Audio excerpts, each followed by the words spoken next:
Come in. Prisoner wants a word with you, Ma'am, and I've brought you another firkin of apple juice. Goodness me, that's a big one. I've never had any complaints, Ma'am. So, what does this prisoner want? He's being held on a charge of grievous podcasting innuendo, and he wanted to have it out with you. Really? Straight up, Ma'am. So I see. And Sergeant? Yes, Ma'am. Please put that Swanee whistle away. Here he is, Ma'am. Hello, Mr. Throwbridge. Has the sergeant taken down your particulars? Yes, and I'd like to complain he's got very cold hands. Now then, we're holding you on a charge of implying naughty things on a public podcast. You'll never be able to make that stand up in court. I think you'll find all the evidence is very stiff. Oh, damn, you've got me at it now. Sergeant, has anything else come up since we've been holding him? Nothing that stands out, Ma'am.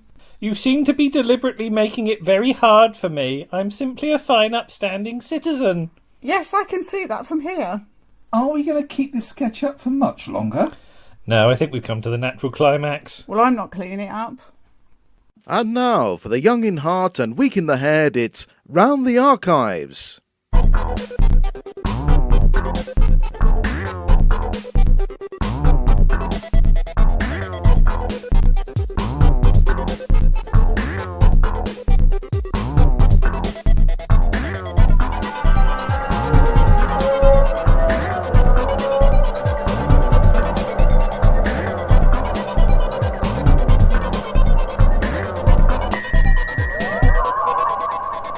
Doctor Who returns to begin another 4-part adventure, Full Circle, and that's at 5:40 next Saturday.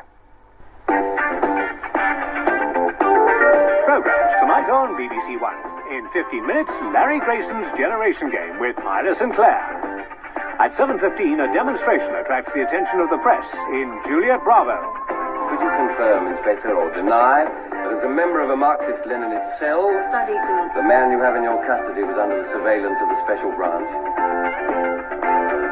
At 8:05, Paul Daniels entertains in his own unique fashion and introduces his guests Hans Moretti and Goroku. Entertainment for Saturday night on BBC One. Hello! Hello. I'm Andrew. I'm Lisa. Nobody else is here, No, well, apart from the cats. but they will be along shortly. Yes. Welcome to episode 24, Yes. I believe, Of Round the the Archives. Archives. I get confused because we've sort of been working on 24 and 25 in parallel, We have, haven't we? yes, So yes. I don't know whether I'm coming or going or even been. It's from 24. Yes, right, good. Okay, thank you. Not much to tidy up from last time No, that I don't can think so. recall. Not unless, No major goofs. No. What can we plug, though? Well, we can plug our Redbubble shop, We can't can, we? Yes, we've sort of delved into the area of merchandise. Mm-hmm. Now, it's not sort of around the archives particularly, but it is based around sort of paintings and things that I've Yes. done and sort of some photography that I've done. Yes. So if you look on Redbubble for Lisa and Andrew, there's all sorts of things, from mugs and Yes. notebooks and And bags. You just got a bag, didn't I you? did. That was the Yes. mosaic one. It's very pretty. Yes, you should go around showing that off. Oh, yeah, it's difficult. But yes, if you enjoy our nonsense, please feel free to buy a mug, as it will make us happy and Yes. earn us 50p Yeah. or something like that. I don't Something know ridiculous. quite what. But yes, this issue has sort of turned out to be a bit of a Juliet Bravo special, really, It has. hasn't it? Yes. I'm not sure it was necessarily planned that way. No. But we no. found we had so much to say that We couldn't really fit much else on. no, there will be something else which you might guess at if I've put the clip in earlier Before on. this, Yes.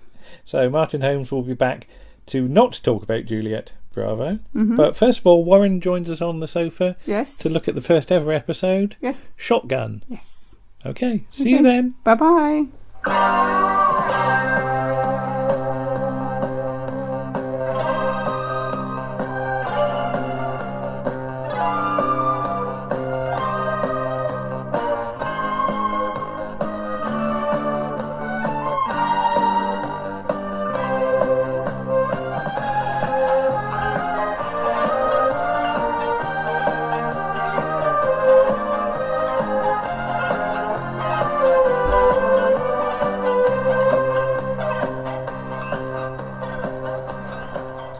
Hello, everyone. Hello. Hello.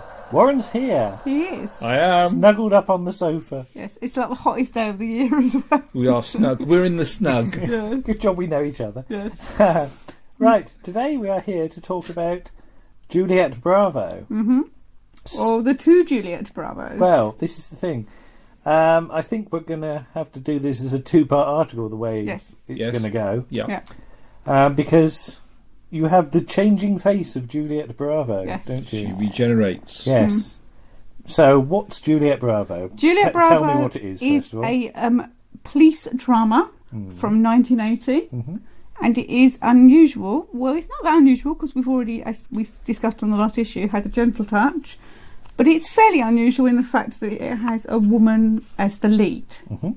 And this is the... well, she's not called Juliet Bravo. Her name's Jean Darblay. Yeah. She's the inspector. So why is she called Juliet Bravo? That's You better her call explain sign. that. When Yeah. she calls in, Yeah. it's like the Brigadier's call sign it? is Greyhound 1. Yeah. Does she actually say Juliet I don't Bravo I've in ever the series? heard her say it. Yes, she does. All right, there All you right, go. okay, thank Warren's you, Warren. seen more than me, so... In one of the episodes, she says, and I believe it might have been the first one I heard, it was with the bear. Right. On going to the scene, I will adopt the call sign of Juliet Bravo. Right. Okay. Right. And Kate Longton definitely does it. Right. Yes. Okay. Okay. I just thought we ought to clear that point up because everybody knows the series as Juliet Bravo because that's its name, and people call her Juliet Bravo, sort of viewers. But yeah, I just didn't know whether it was actually dealt with in the series. But that's not what the series was originally. If you look at the paperwork, Yes. there's at least one bit of paperwork that says Inspector Ma'am, Good grief. doesn't Which is it? a very stupid title. And that just sounds like, oh, we need to fill something in the box on the Yeah. paperwork. Yeah. Just come up with a silly title. But this whole mom thing does come up in the first episode, Yeah. so it is sort of dealt with. Yes. But yeah, we're talking the 30th of August 1980. Doctor Who's just restarted. Doctor Who has started with part one of The Leisure Hive, so it's the new drama season on BBC One, basically, isn't it? So I expect that Julia Bravo, because we can't actually look it up at the moment because BBC Genome Genome's having a spasm at the it's moment. decided to go on strike. But I'm guessing it'll be on about 8 o'clock. Yeah, roughly. Though possibly a bit later because I think there's a little bit of swearing. So maybe it's after I 9. think 9. I think it's Yeah. 9. It'll be a 9 When o'clock we get drama, Genome yeah. to work, we'll put it in as a Addendum. addendum. Considering how dark it is, I think Yes, I'd it go for is a 9. very dark episode Yeah. as well. But Perhaps after Paul Daniels' magic show. Possibly, yeah. But series created That's by awful. Ian Kennedy Martin, Yes, who Yes. wrote this episode. I've Yes. just Brother of noticed. Troy. yes. I've just noticed that Wikipedia refers to it as the episode title "Shotgun" as one word, which Yeah. is wrong Yeah. because it's 2 words: shot, gun. So, proof you shouldn't believe everything Wikipedia says. on Wikipedia. Yes. But how does this episode start then? Bag woman. Yeah. Cobbled streets and Cobbled streets and a woman with a shopping trolley or a bag on wheels. It's clearly midsummer in Hartley. yeah, I've just put old bag on wheels. Because it is grey, it's dour, it It's looks as though snowing. it's snowing. So it's their summer season. Yeah, and I've just put cobbled street, isn't it? Yes. Yeah, there was like whacking chasms in this road, weren't there? Yeah, because where's this set? It's set in Hartley, which is in Lancashire, I believe. Yeah. I thought it was Yorkshire, but It's I think just it must below be. Yorkshire, Yeah, isn't it must it? be on the Lancashire-Yorkshire border. That's right, yeah, Yeah. because it's Lancashire Constabulary it's based upon, Yeah. but filmed in Pebble Mill. All right. Okay. oh yes, that's what it says that, doesn't it? So it's filmed at Birmingham. That might explain the accent. That woman's accent, actually. That woman's accent, she forgot where she was. Yes, we'll come on to that in a moment. But Now the opening scene, it's very sort of there's just shots of things, isn't there? Yes. Shots of feet, feet. shots of ham. Oh, sorry, no. What am I talking about? I'm talking Ham? about. Sorry, I'm talking about the title sequence here. Yes. The title sequence It's quickly crafted, isn't it? is designed to surprise you that she's a woman, right? I think it's a giveaway when she puts her shoes on. So she's Yeah. putting her skirt on. She's putting her shoes on. She's She's doing not up her putting button. her. I would point. But She she's doesn't putting put her shoes skirt on, on. but she never wears shoes. No, in she the wears series. boots. She wears boots. She's got a She's handbag. straightening her Boots. shoes. She's got a hat. She turns to camera. She's a woman. Yes. That's the shot. Anyway, but yes, you've got the car going up the street, and I've just put suspension. There isn't any. There isn't any. Well, there won't be after Is that shooting up the suspension street. of belief that it could actually manage to get up the hill? A very steep hill. But yeah, car registration is NAC 16H, which is Short for knack. It's knackered, yes. He almost takes the side off the car when he sort of draws up, doesn't he? Because it literally must stop at about, it's only a little bit in front of the camera. It only just stops. Yeah. We nearly had a fatality on the first shot. But I said dramatic knuckles. Yes. Oh, a lot of knuckle action on the door, isn't there? Yeah. Is thumping on the door, and I've just put camera work. And then I've put accent, ? Yes. Well, Nor. when she opened... I don't know what that was. Is that Northern Irish? I think it was. I don't think the actress quite knows where she's going with the accent, because it seems to change every time she says She's something. got about 4 scenes. And I described her accent as being on an away day return somewhere. But the bloke who's been in the car comes out and he's got a small shotgun, hasn't he? Yes. It's a dinky one. Dinky, double-barrelled. Yeah. And appearance by Joanne Whalley. Yes. Who will go on to be in Edge of Darkness. Edge of Darkness, and that thing with Singing Michael. Detective. Singing Detective. I'm She lathers sorry. him up. Thing with Michael. No, I couldn't think of its name. I was thinking Penny Is she from the Heaven. lathering nurse? She is. Oh. But he shoots the washing. He shoots the She's washing, yes. Shoots the sheet. Said that really well. Yes. But you pointed out, Warren, there's no recoil from the gun. Yeah, he's pulled the trigger and he's still standing bolt straight, so you Yeah. can tell it's a typical cartridge job. But why is he doing all this? He's taking the daughter off, basically. Yes, he doesn't think that the mother's looking after the daughter right, because she gets migraines. There's a nasty bit where I thought was quite, because the BBC, this was really gritty. This It's was gritty for an for opener. BBC, yeah. He shoves the barrel of the shotgun into her throat, doesn't he? Yes. Says, "I'm going to kill you," and I thought that's quite bold. Okay. But then we cut to our heroine Drugs. and her and her hubby, And her hubby. Oh, God. who are looking at a house. Yes. This Now- house now would be worth about $500,000 Well, because it's a semi-detached Victorian there's or Edwardian. That's no way to describe Stephanie Turner. there's a sign which says Pywell Lambourne, 97 High Street, 826-49832. Yeah, we don't know what number that is. No. We didn't believe this, It's did we? like no number that's local. But what was it? You thought it looked more like a London number. London number, because you got the 01, then there's the 3 digits, And then a there'll be- 4 digit. then 4 Yeah. digits, but they've just added a 2 on the end. So it's a very weird number. Well, it's almost like the first bit is the code, but Yeah. then it'd have a 0 on the front of it. Yeah. Well, as you said to me on another piece, Warren, you and me had 3-digit phone numbers in Yeah. 1980. So yeah, it would have been a Hartley Yeah. exchange. So the little old lady, XYZ, yeah. little old lady in the exchange. Hello, London. Got a long distance call. And and then I've just put mini and sheepskin coat. Yes. Oh, we should also say that you get your first, at this point, you get your first look at Inspector Jean Darblay, as played, as Warren just said, by Stephanie Turner. Yes. And her husband's played by David Hargreaves of Albion Market fame, Okay. or not. Fame. Fame. But they're looking at their new home, and he Potential new home. yeah, and he says something about a dark room. Yes. And Warren, you said, well, that's not followed up, is it? That's never followed up about No. his photography. Right. No, you said something about brown paint.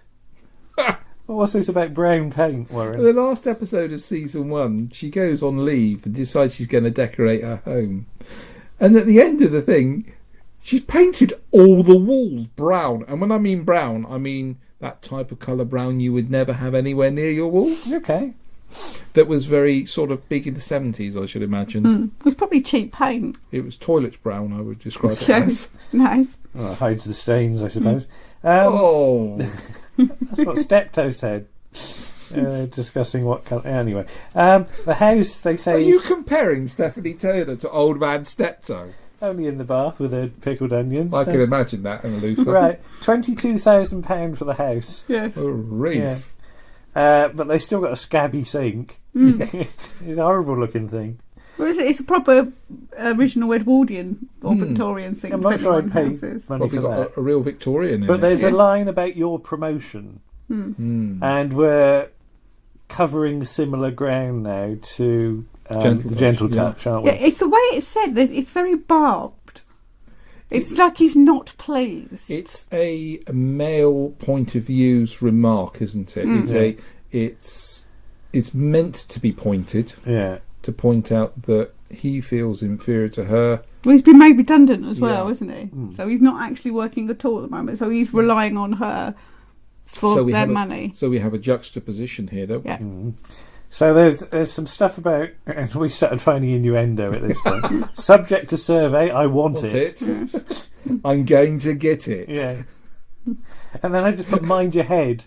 Because that's when they're going down the stairs. Oh, he does what our friend Nick Goodman used to do. That when you got halfway down his parents' stairs, he would have to duck because it was quite a low. Oh, there was a sticky out bit, and he'd just do it automatically. But it looks a bit awkward here. Yeah, you think that on the first take, maybe he actually whacked his head on it. But then cut to kid kicking tin can in gutter. Yes. Right. Which apparently happens all over the place. Hartley FC. Yes, and then I've just put escorts. Go on, Warren, about these cars. Come on. Tell us about these cars that they've got in this force. Though you could always tell a Ford in the 1970s. It was like kicking a bean can when you shut the door. It just sounded hollow. And oh yes, oh dear. And then you've got Joe Beck or Joseph Beck. She calls him Joseph, I think, because it annoys him. Yeah. And you said, Warren, never get in the car with him. Why not? Yes. Oh, as the seasons progress, his driving is appalling. There's he either does the old John Pertwee, pulls up, unstalls it, and the car goes forward, or in the episode with the bear, I won't spoil the rest of it, but he pulls up in the police Cortina and nearly takes out the back of a parked up Escort. All right. And you said she comes in via the back door. Yeah, I've never noticed that before. She comes in through via the back door, not through the front entrance. Yeah, and not through the locker room, which is behind the front counter, but to the left of there's a corridor. I've never seen that. So before. this is now at the police station, and she wants a parade for 9:30. Oh, I can muster about 5. I like the idea that they've got like nobody there. It really is like UNIT, isn't it? Yes. There's about sort of 3 or 4 people. But that's what a divisional satellite station would have been like. Yeah. And Joseph keeps on using the phrase boss. Yes, boss. Yeah. And she's not too keen on this. But then you start getting lines like... sorry. Eh? That's they use the word boss down here. All right. For senior officers. Yeah. To address them. But if you go to the Met, you will say something like gov. All right. Even to a female. Okay. Sorry. No, that's good. I like this detail. Then you've got snippy lines like a lady, a bloody woman. You get a lot of those. Nothing wrong with his eyesight, then, is there? And then the inquiries sign that's on the desk. Oh, God. And this vanishes, you said. Yeah, this vanishes. I think towards the end of this season, beginning of next season. It's clearly a sign that's been produced by the Department of the Bleeding Obvious.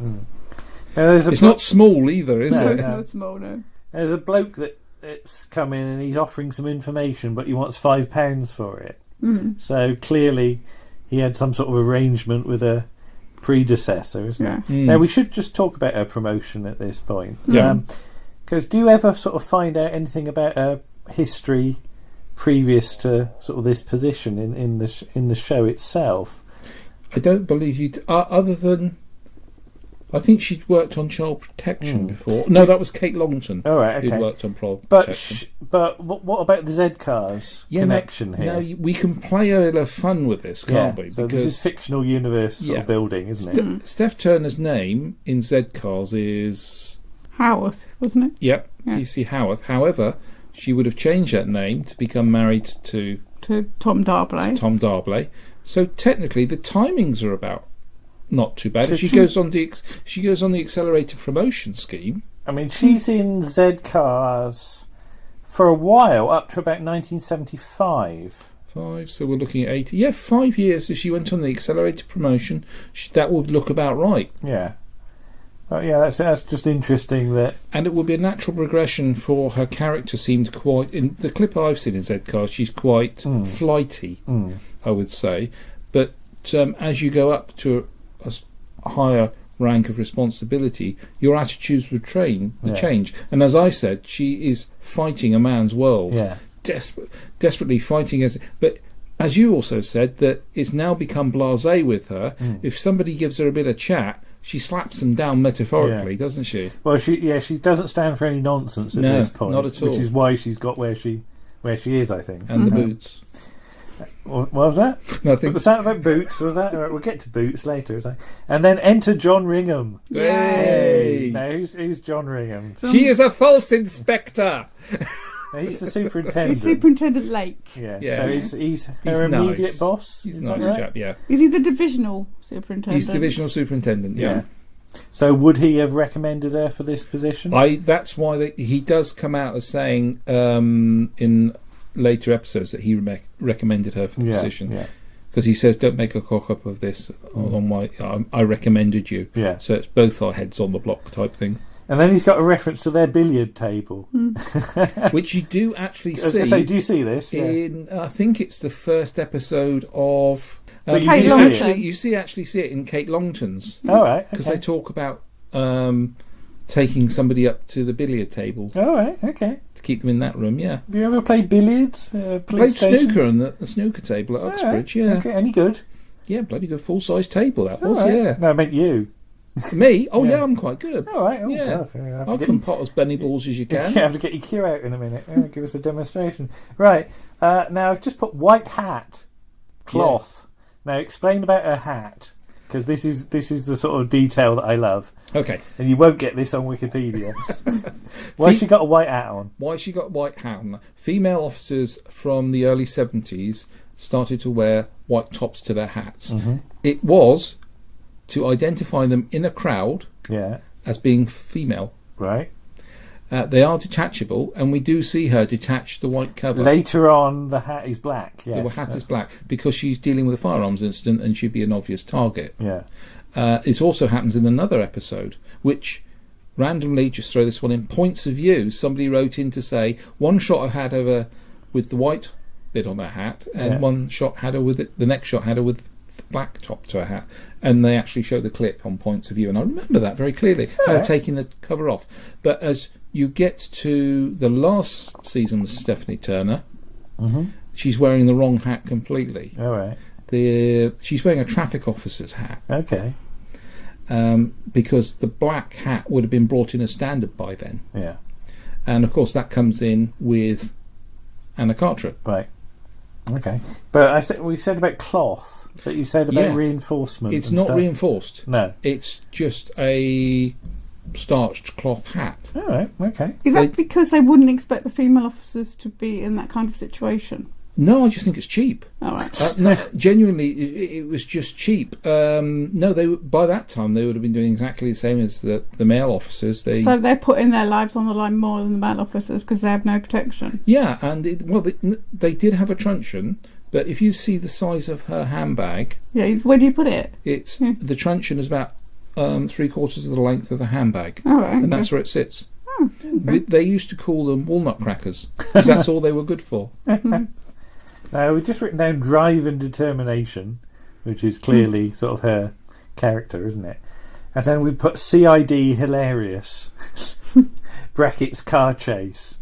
That's the next episode. Yeah, because although this episode is quite grim, the next episode has got a car chase with a vicar. So if we just very briefly describe this scene... Warren's laughing at that now. Do you remember the car chase with the vicar? I don't really know. No. Well, the baddie's he's that's right. He's hit the traffic warden and stolen his moped. And made off down the road. And the CID chaps have turned up chasing him on foot. So he's like waving and off he goes. And they stop an Allegro. You don't see the occupant. They're just standing in the road, hands up. And cut to inside of Allegro. with Vicar driving at 20 miles an hour As part of a chase. as part of a chase, and they have to get him out of the car. And he's going, I don't think I should go any farther. I'd be breaking the speed limit. Excellent. So yeah, it's a series which has got, light and dark, isn't it? Very much so. Yeah. And I think you find that with the characters. Roland, particularly, is always the butt end of all jokes. Yes, he's always perceived as a bit of the idiot. Yeah, who never quite gets it right. He's the sort of junior of the bunch, isn't he? He's probably, been in for less than 2 years. And In fact, he reminds me of Goody in The Thin Blue Line. yes. All right, okay. Yeah. All right. Okay.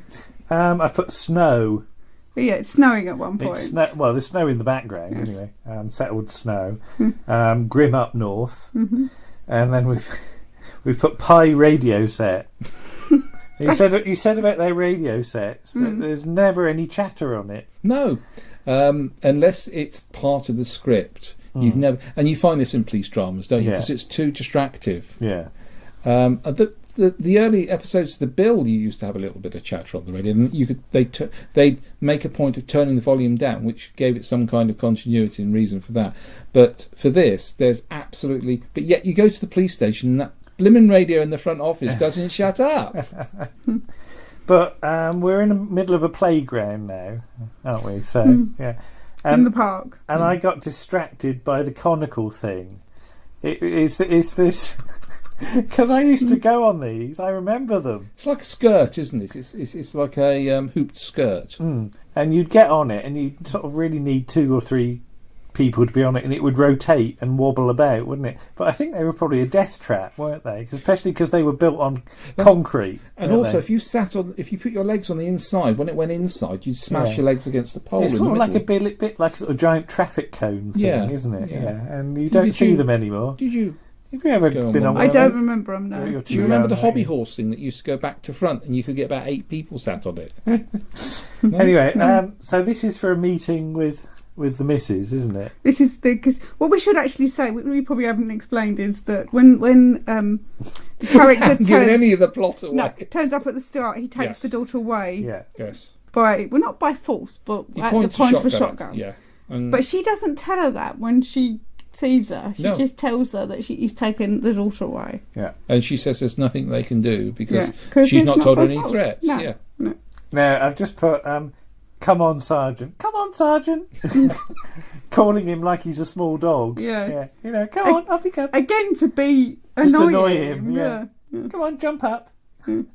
And we've got... It's a lovely two-hander. It's almost a Robert Holmes relationship created there, isn't there? Mm-hmm. But again, we've got bloody awful driver and bloody cars. Because you're no fan of these cars, are you? I'm not, no. Getting up the steep hill in first gear, just about making it up the hill. And then we've got another film sequence. And you pointed out the washing line across... and the chap they're talking to is sort of suffering from red eye, isn't he? They're really watering. Yeah, I wonder Is if it because it's cold? Or... I wonder if the wind is blowing and it's bitter than the bitter thing. If you weren't a woman, I'd belt you one. I really wanted to say, I'd like to see you try. Yeah.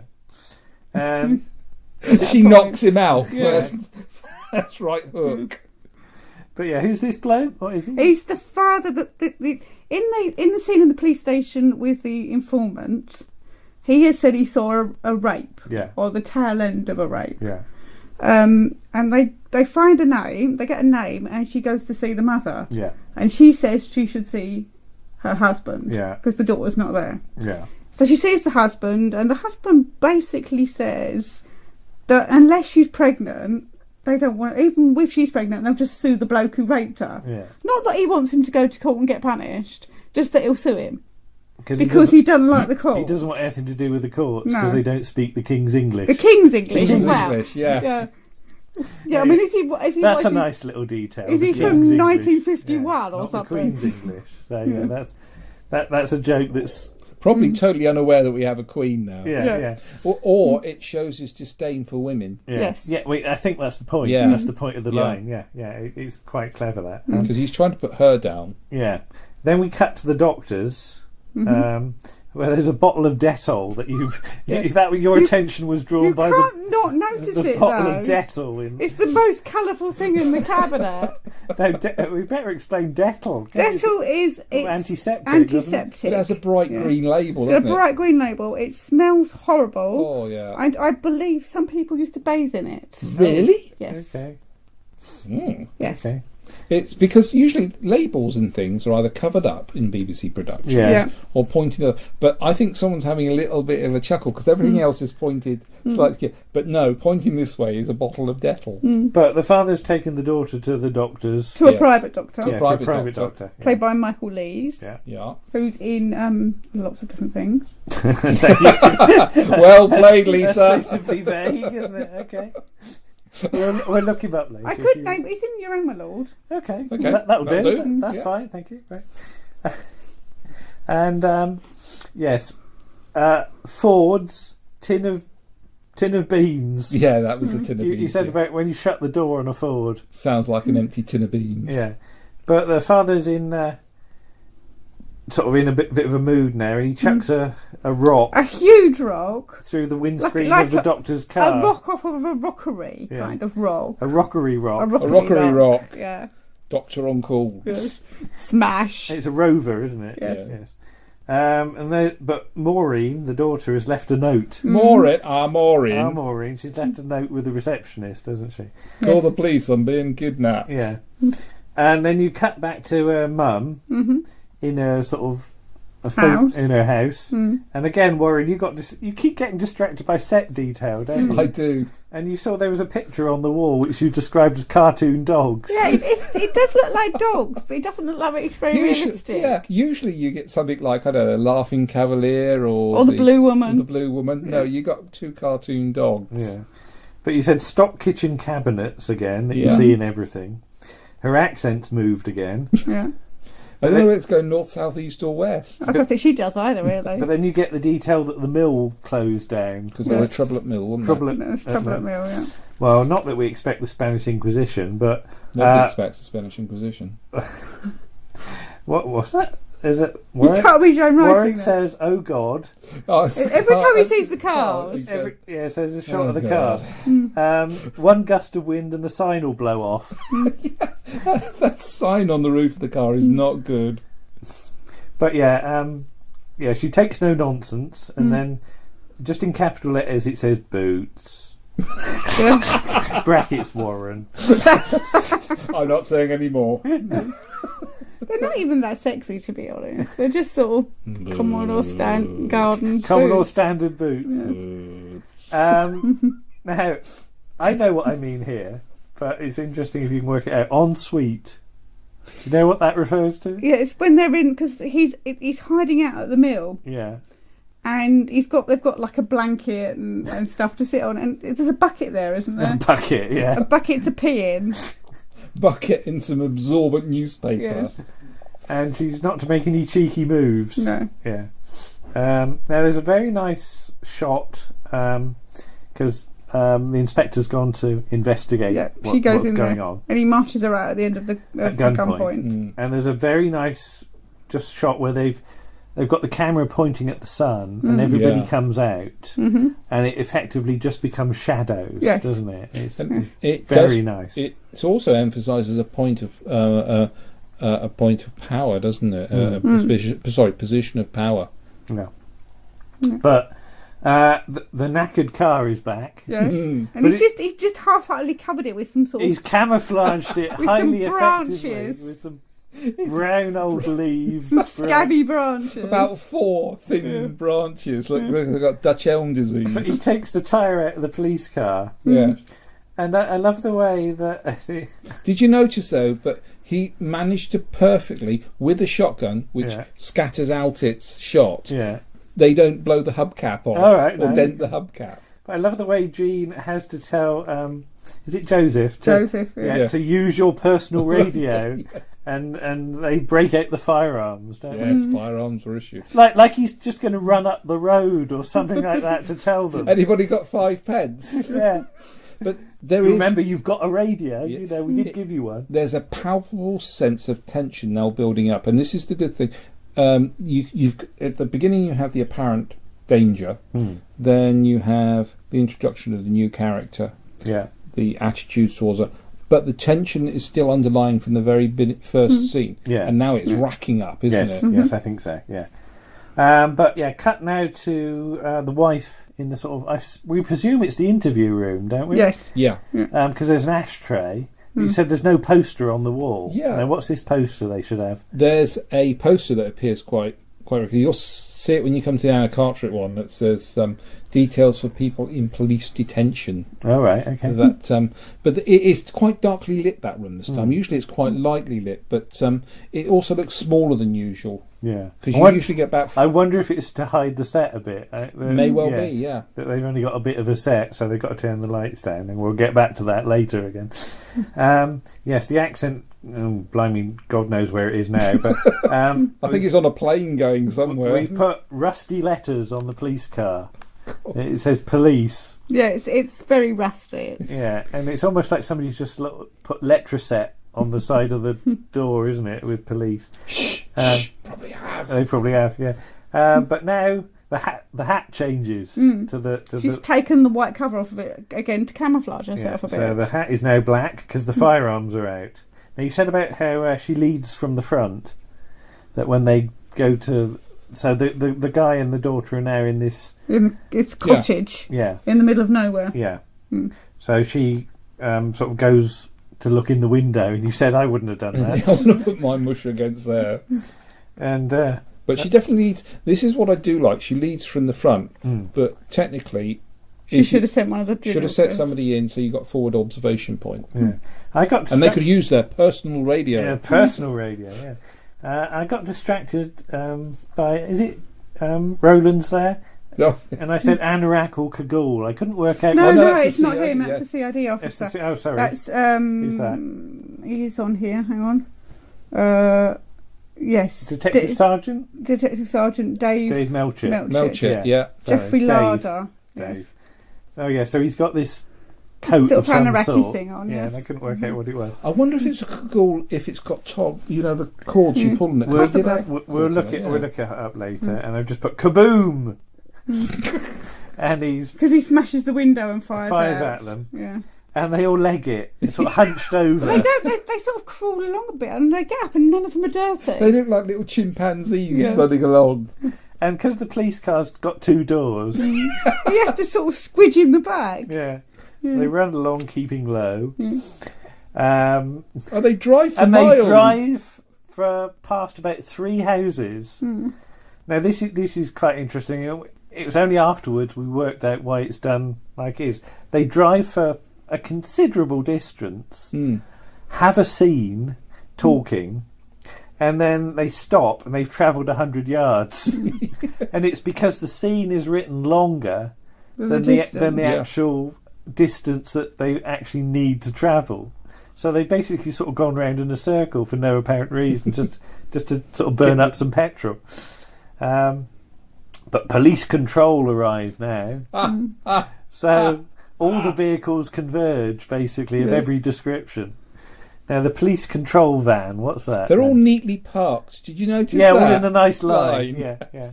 But what's the police control van? What does that do? That's just carrying a load of coppers. Somebody's just thought, let's put the word control on the side. It's got no special significance. No, it's got no aerials or anything. It's not a control point, no. Okay, so they all sort of run and hide. So some bloke sort of runs and hides behind a skinny tree.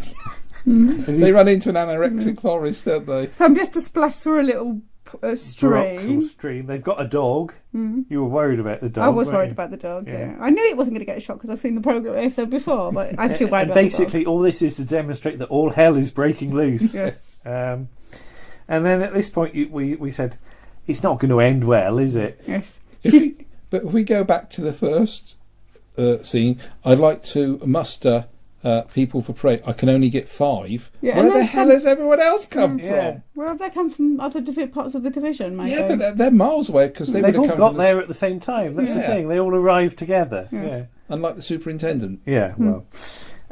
Well, that's because they try to hurry him up By stopping him. by stopping him. yeah. Now, I said to you, Warren, about how you said there's nothing on the personal radio at any point. Yeah. And would a lot of talk be going on at this point in this situation? Absolutely. There'd be a lot of Absolutely. updating each other, wouldn't there? Yeah. About what was going on in this situation. But then we said radio black spots. Yeah, I mean... Would they be prone to that in 1980? Yeah, we're looking at UHF radios here. If you get anything that's particularly high in front of them, it's going to block the signal. But you said there should be a booster in the car, is that right? Yep, there's a little, what they call a back-to-back set in the car. Right. You flick a switch and that will give you about half mile, three-quarter mile radius of a booster to your radio. All right, oh God. Detail, you see, listeners. This is what you want. Yeah. And the loud hailers arrived. Yes. The single loud hailer. Which has to have new batteries in it because the batteries won't work. Poor Ronan's had to go and buy them out of his own money. I bought, what was it? I bought 6 U2s out of my own money. Which tells him to keep the chips And he in. says it with so much resentment, doesn't he? You had to go down Woolworths or something, you know. And queue. Excuse me, queue. this is an emergency. No, try the queue. There's like a load of kids having pick and mix and he's sort of hopping up and down. You know. But yes, now George's hat is wrong apparently. Yes. Who's George and why is his hat wrong? George is the other sergeant. Right, okay. And his hat's too big, isn't it? He's got a Scottish policeman's hat on, yes. And why on earth would he have a Scottish policeman's hat Because that's on? all they could find. Because everyone else's hat is fine. He slashed the peak. So I'm presuming that he's ex-military and they used to do that quite a bit with their peaks. We're not allowed to do that But you anymore. said his hat is sort of all big, isn't it? And it It's looks like a big. Russian submarine commander's hat.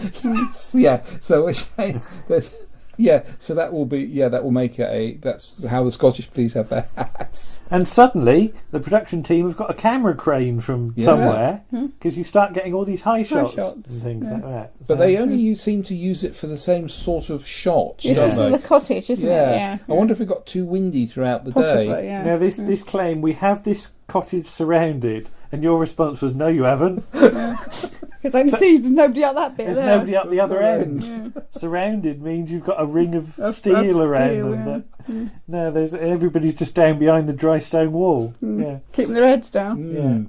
Yeah. Yeah, she's got the loud hailer pointed at the ground. But yeah, the idea is that the chap and the daughter will escape. Yeah, but did you also notice when they use whenever you use a loud hailer for the first time, you will say something naturally loud into it. It will get feedback. Oh, right, yeah. But there was none of that. It was... It was quite professional. Yeah. Very well trained. But yeah, the bloke shoots the dry stone wall. He does. There's no way on earth, from the distance he's at, he will be able to hit the edge of that dry stone wall and taking the lump off because a shotgun scatters. Yeah. Okay. Sorry. No. I like this. Go away, Joseph. Just delivered. Yes. Very straight. He's been niggly, isn't he, Joseph? He wants us to wait till the superintendent gets there because the superintendent's got the experience. Yes. He's basically saying, you're not good enough Yeah, to handle the to situation. handle the situation. Yeah. You should leave it to a man. Yeah. Yes. Yeah, I'll go with that, yeah. And then the ice cream, not the ice cream van, the ambulance turns up. No, I wrote ice cream down on purpose. Not only the ambulance, but the press as well. Press, one local newspaperman From the Daily Chronicle. from the Daily or something. Chronicle or whatever it is. Yeah. Hello, is that the Daily Chronicle? Now, you were concerned about the dad, how old he was, weren't you? Because he does look a bit too old to be. Now, the dad, Yes. who's the He's dad? played by Tony Melody, Tony Melody, right? who will go on to be the chief of police in Bergerac in the next year or so. Now, Tony Melody was born 1922. So he's obviously just an older dad. It is Yeah. possible. They don't have central heating up there. No, got to keep warm somehow. Whereas Joanne Wally was born 1961. 1961. She's playing the daughter. Yeah. We haven't said that, We did say that. did we? Yes, we did. Okay, right. Okay. We just said it again. Yeah, okay. But she's got this coat on with, like, what was it we said? It's got toggles on it. It's like a hasn't it? duffel coat, isn't Yeah, it? it's Yeah, like- with buttons, Buttons. but which are like pegs, aren't they? I love it, it's great. And then you suddenly start to notice that there's a load of wind on the soundtrack, don't you? Because you get these sort of silent sequences, and all you can hear is the whistling of the wind. Yes. which you'll probably hear later. And Warren, your question was, how do you shoot yourself with a shotgun? Yes. And I actually got the right answer. You get a friend to do it. Is that right? Yeah. It's damn difficult to shoot yourself with a shotgun. Because all of a sudden it takes a bit of a nasty turn. It does take a very dark turn. Very dark indeed. Yes. And a little unexpected, probably from...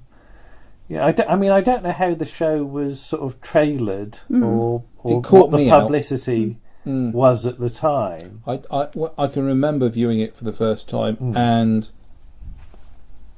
there was a sudden moment where you stopped. And you weren't expecting that's that. Not supposed to happen. Yeah. Because that's not what you're used to, is it? Yeah, no. You were thinking for a happy ending. Yeah. But he shoots himself and you get a rather nice stunt as he's sort of blown backwards. Yeah. No matter how he's sort of managed to do it in practical terms. At no point do any of the policemen, because his daughter's standing right there, and at no point do any of them take her away. They just let her stand there and look at the body. They all come and ogle at the body, don't they? Have a gulp, but nobody takes her away. I'm waiting for somebody to take her away, and they don't. And I love the bit where she goes to, I think, Jean says, her wife will have to identify the body. Yeah, his wife will have to. I'm sorry, he's just blown his face off. Yeah, but what's there to identify? He's cut himself shaving. Yeah. But I said, the police are coming from all directions now. Yeah, I mean, you get quite a high shot of them all running towards the cottage. Yeah. But the bloke from the press asked for a statement from Joseph, and Joseph is quite prepared to give a statement, which mostly consists of a weather report, doesn't it? Like it rained a bit. Yes. And all of a sudden the radios are working. Yep. Yes. But it's described as a hell of a cock-up, isn't it? Yeah. Because John Ringham now turns up. Finally. Yeah. Too late. Where's he been? Yeah. He's been stuck outside waiting for it to happen, and then he comes in to... He's been held up by the traffic car, hasn't he, that was sent out to stop him, to tell him to hurry up. Yeah. But city or county morgue boss. Joseph's being very practical already, isn't he? Yeah. But I think he's just taking the chance to rub it in a bit. He is a little bit, yes. And now we get the sort of laying down of the law with their relationship. To Joseph. Yeah. Don't ever call me boss.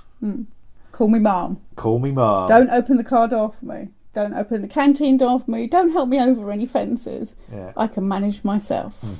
Make your own bleeding tea then. Basically, she's saying, I'm here to stay. Yeah. Like it or lump it. I'm making my mark. Yeah. You don't like it, You can always transfer, she says to him, didn't you? Yeah. Now cut to her in a darkened room with her reading lamp on. Yeah. Let's finish on a high, shall we? Because she's she's doing a report. This looks atmospheric, but in practical terms, it's a bonkers way to write your report. Absolutely. She'd have a migraine by then. Because it's not the brightest light bulb in the lamp, is it? No. But she's on the phone to her husband. What sort of day did you have? Which is perhaps not the best sort of question. Fairly rubbish, really. Question. And you said she's got a man's tie on. Yes, because the women wear checked ones, don't they? Right. It depends which force you're in. Oh, right, okay. Yeah. But they're bigger, aren't they? Yeah. In those days, women would have still worked because the uniform.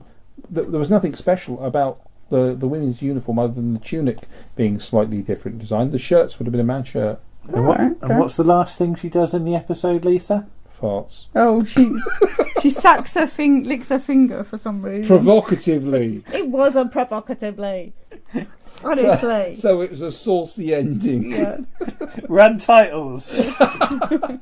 That's the shot. That's the money shot. I think it's meant to be like a worry thing, I think. Yeah. That's it. Yeah. Oh, that's it, Warren. She didn't do it like that. Stop it, Warren. It's more like this. Okay, can we stop now, please? She's very disturbing. This article's taking a very disturbing turn. Good job that wasn't on video. I think it is. But as an opening episode, I have to say it's incredibly strong. It's a very, very promising start. But you'd expect nothing less from Ian Kennedy Martin to the series. But do you think the bar's too high though? Well, it can only go down. Possibly. Yeah. I mean, you can't maintain a level. Well, it's very dramatic, but you do get a lot of quite dark sequences. Because you said, what's the one about the baby? Oh God, yeah. There's an episode later on in the series where I think the mother's got postnatal depression, and you cut from a scene and you're left with the impression that she's harmed the baby. Yes. But then you cut back to it and she's left the baby on its own. Yeah. But the baby's fine. Fine, yeah. But you're like, oh my God. And then there's one about a bear, and I'm like, oh my God. That is a bit of a random thing. It's chap from Quatermass in the Pit, isn't it? John Stratton and 2 doctors. Yes. He's a Polish chap. Is he a Polish chap? mean, I keep a bear in my backyard. How did he get it home? Did he take it on the Quietly. bus? Shoved it off his jumper when it was small. Put a hat on it. It's carrying a suitcase with a label. Bought it out at the railway station. Please look after this bear. Anyway, we're jumping ahead of ourselves. Yeah, no, we should just talk about the whole era now very briefly. Yeah. So, I mean, we haven't seen all of them, have we? No, You've seen more than me, Lisa. Yes. I think Warren's seen more than us. Yes, Warren's probably seen all of them. So what are some other standout episodes from the first 3 years? From Jean Darblay's? Yeah. Well, you've got if we go into the next season... Okay, let's have a look then. There we go. Can you see that? Yep. I'm assuming Aunt Sally isn't about Una Stubbs. No. I'm trying to think, which is the one where the wayward lad nicks the 3-wheel disabled car I haven't seen and hides any it in the quarry. I haven't seen a very serious and that's the light-hearted... Well, that doesn't sound light-hearted, but they have a chase. Cue the brass band playing playing William Tell while they're all chasing him round the town. Now, I think that might have been season 1. We've seen the one with the kid with the coins. Yeah. What's that about? I can't remember, but isn't he in care and he's got these coins or something? I'm not sure. But the other day we saw the Colin Baker one, didn't we? Which is Teamwork. Which is The Intruder. The Intruder. Oh, Intruder, sorry. Yes. My apologies. Yes. And we just better briefly say about that Colin Baker's playing this sort of dodgy sort. Yes, he's a safe cracker. He does knock the thing down, doesn't he? I was going, oh my God. But did you actually notice he actually moves the traffic island because it's not bolted down? But he's a bit of a wrong one, isn't he? He's like some sort of, well, I don't know, major criminal, but criminal that's moved into the area, isn't he? And they're concerned about what he's going to do. Yeah. But that was on very recently on because last Thursday. It's showing on what it's UK currently TV, showing on drama. UK TV drama. But it's a little tiny bit cut to fit the slot. Yeah, you thought of something, Warren? Yeah, but it's not. I'm going to add on from that one. No, come. It started on a dark story. Yeah. Her reign finishes on a very dark story. Okay. Where there's muck. So what's that It's about? Fly tipping of chemicals. Well, that's written by Chris Boucher, just noticed. Yeah. There's a local firm are going out and dumping unknown well, they know they're poison, onto the moors. Okay. And there are these 2 kids that discover these barrels whilst flying their remote control aircraft. And she goes up onto the moors at the end and finds one of the kids calling for help. Yeah. And the other kid's dead. Oh, wow. And that sounds a bit Doom-watchy to me. She's in absolute bits about it. Yeah. Which is because I was always saying, as I said to Lisa earlier, I found her a very cold character. But I get the motivations. But as Lisa says, she does soften, and that I can always remember that scene. And then it finishes. It completely changes because this is the last shot of her with the 2 sergeants going to a social do. Yeah. And that's a wonderful shot of them. She's got one on each arm. I've seen that shot. And they freeze frame the shot and zoom in. Yeah. And that's the end of her. And that's the end of her period there. Yeah. Oh wow. But it's still a very, very dark story. Okay. And we will be looking at the next Juliet Bravo later in the episode. We'll carry on with this in the future with probably in this episode. Well, we'll see. Yes. With seasons 4, 5 and 6. Yes. Yeah. Okay. All right. See you all again soon then. Okay. Bye-bye. Bye.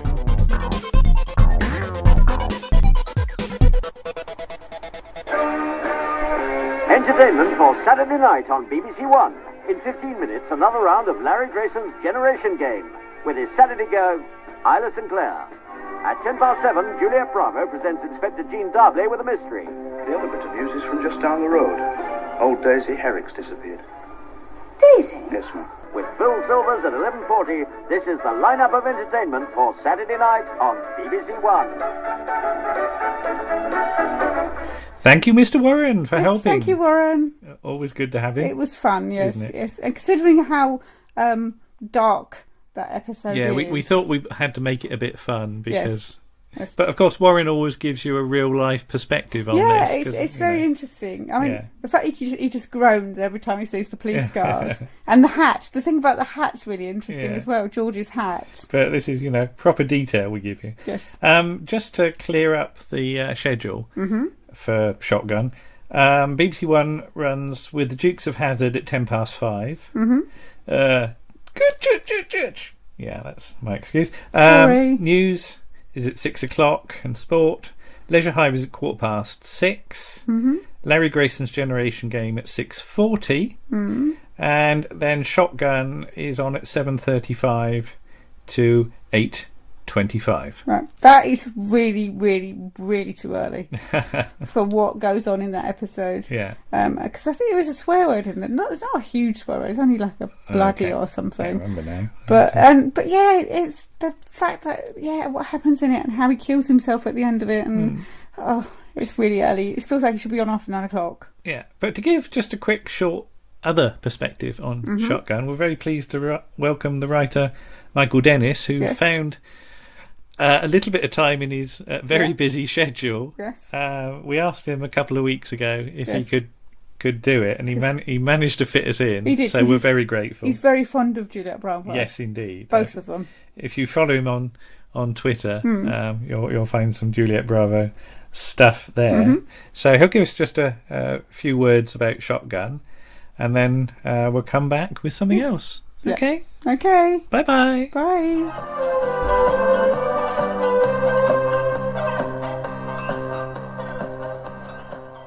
Coming to Shotgun all these years hence will be a surprise to most people for whom the words Juliet Bravo have taken on the status of punchline, if not indeed safe word. There's nothing cosy or pat about this 50-minute episode. It's as hard-nosed and plain-speaking as its title. It opens with a man, Rodney Maskell, a performance of plausibly contained fury from Tony Melody, driving to a terraced house and threatening his wife with the titular weapon in order to leave with their teenage daughter. The scene lasts a little under 3 minutes, contains barely over a dozen lines, and is stomach-tightening, not only for the violence intimated, but also the reaction to it. Many of the characters we meet in this episode are biting their tongue, or having it bitten for them, and writer Ian Kennedy Martin is adept at sketching in a whole world in the few words that they utter. And what is that world? The economically depressed north of the late 1970s, a landscape of closed terraces and back alleys, of cobbled hills and door latches, before the high street had withered and bloomed again strangely, with phone shops and tanning salons and nail bars, and looming over it all, bleak and beautiful and dangerous, the moors.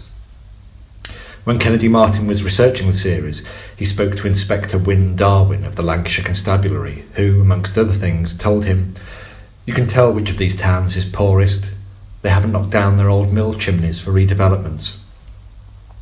It's an old mill that Maskell seeks refuge in mid-episode, his former workplace that closed down last year, where he was earning good money, £80-90 a week, and it's this redundancy that's the implied catalyst for his actions now.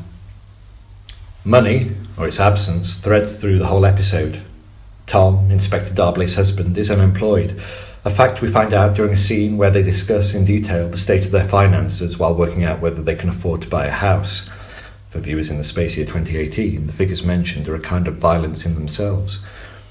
The regular informant who turns up at the station only does so on the promise of a £5 for each lead he can give. And during the climactic stakeout, the police megaphone is found to have flat batteries, with one of the PCs having had to buy 6 U2s out of his own money. Make out a chitty, he's told, though not now. Those flat batteries can be seen as an emblem for institutional failure. "I don't believe in the national health. I don't believe they cure anyone of anything," says Maskell, paying for a private doctor to see his daughter, played by Joanne Whalley, 6 years before donning nurse's starched whites herself and arousing Michael Gambon's interest. While, in a secondary strand, a man whose daughter has potentially been raped vows emphatically that he won't allow it to go to court. What outdated whiff of a bygone age is this, we wonder, wincing in anticipation. But he's been to court before, claiming compensation for my foot, and, well, I'm going to quote at length. They don't speak the same bloody language as me and you in these courts. They don't speak the King's English, and you bet they like a bit of dirt they can discuss and get a kick out of. And these bastard lawyers and judges, by the time they're through with it, it's all upside down, inside out, all lies.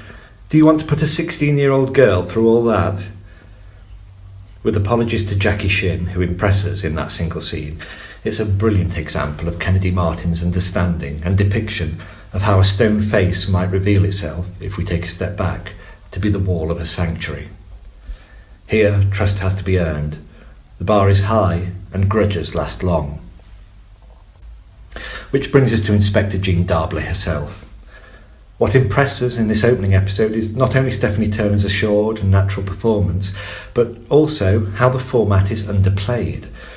When we join her, she's been in post exactly 14 days, and, bar a few verbal double takes, and for the viewer, the overt flipping of gender expectations with her husband, she has a job, he's at home worrying the dinner will spoil. The issue of her sex is played out entirely through her relationship with Sergeant Joe Beck. He is openly, if tersely, aggressive, though by the episode's conclusion, Jean has given him a thorough dressing down, setting out her stall as the lead character. Satisfyingly, this happens against a backdrop of her having failed within the narrative, and in the eyes of most of her men, despite, for the viewer, doing a more than able job in an impossible situation. She has our sympathy entirely, and she's earned it, though we're in no doubt that there are going to be many more days like this before she's doubled that fortnight and completed her first month. And thus it might have continued, except it seems Kennedy Martin and producer Terence Williams were expecting a post-Watershed slot, and were surprised and disappointed to be given one pre-Watershed. So no broad language, gut-wrenching dramas, etc., as Kennedy Martin lamented. Certainly, this first episode positions itself as tough meat. There's no surprise in learning that this comes from the same pen as the man responsible for the Sweeney.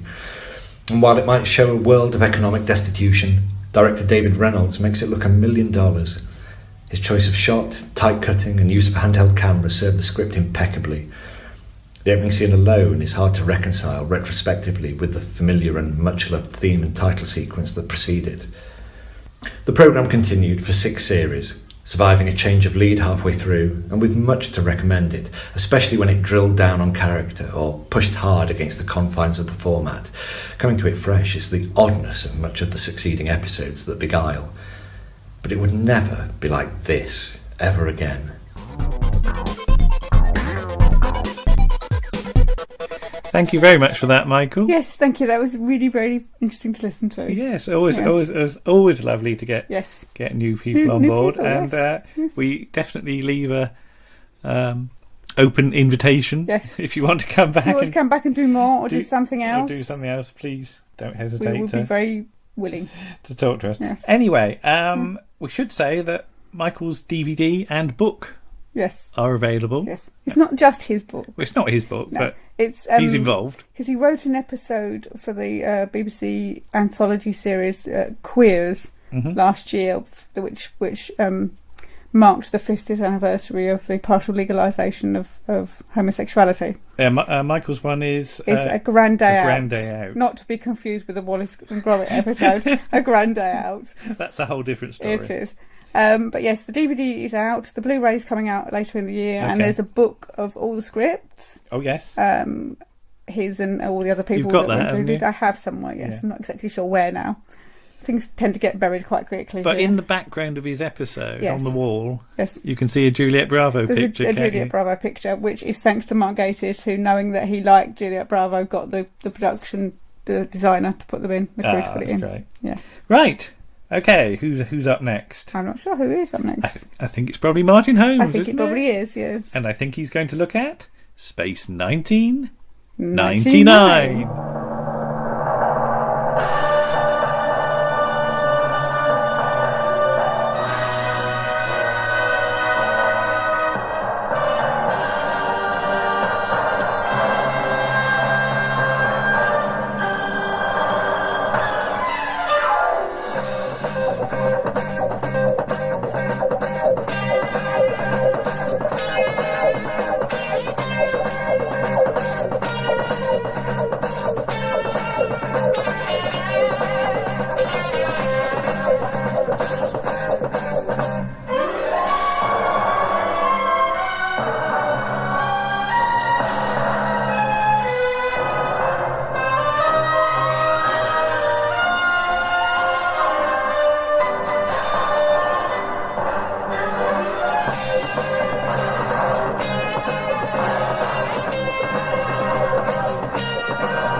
podcast.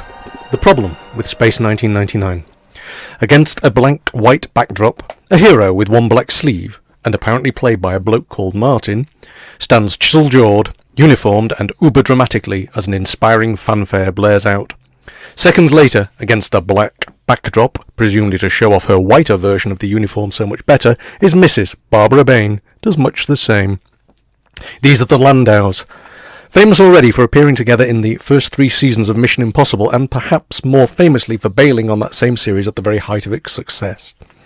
Something has brought them to a grim and soggy England in those peculiar few post-1960s years, and that something is the lore of Pinewood, Sir Lou Grade and Jerry Anderson's latest live-action venture, a vision of the near future set nearly 3 decades hence, on the very brink of a promising new millennium. Moonbase Alpha is calling them, and for the next several years they will be living in and beyond the space year 1999.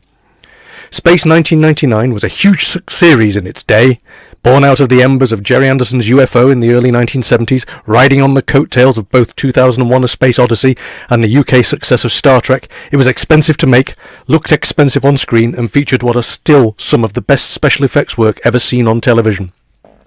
And yet it remains much unloved and, to certain minds, either a bit too po-faced for its own good, or quite simply a spectacularly stupid premise. And yet, when you rewatch that first year, there's some clever, high-concept, downright cerebral stuff going on, and whilst it might be just a touch too wordy for the viewer seeking out thrills and spills galore in their television series, at about a time when the Sweeney were burning rubber and running around all over the place in their own version of high-octane drama, it is, of itself, rather well-made stuff, and still features several explosions and lots of fighting, albeit in a slow-mo, space-suited, sciencey way. When Science Geeks Go Mad, coming to you soon on Channel 5. Quite a few years ago, I won the DVD set of the first series in a competition in SFX magazine. You had to complete a sentence that went something like, "If I had built a moon base, I'd call it," and I wittily added, "bloody lucky to be still there 5 years down the line," because this was the early 2000s, and luckily for us, the moon was still resolutely hanging there in our sky. Anyway, after all the excitement of that died down, having sampled a favourite or forgotten episode or two, it took me several years, and the arrival of Series 2 on DVD, to get round to actually watching the entire series right the way through from start to finish. But when I did, I was actually rather impressed. So, as I once again popped that first episode Breakaway, as far as I know the only TV pilot named after a biscuit, what is it precisely that we see? There's a lot of impressive model work, a lot of exposition, and one massive set piece that sets up the series and takes the closed world of Alpha Moonbase on a rather incredible journey.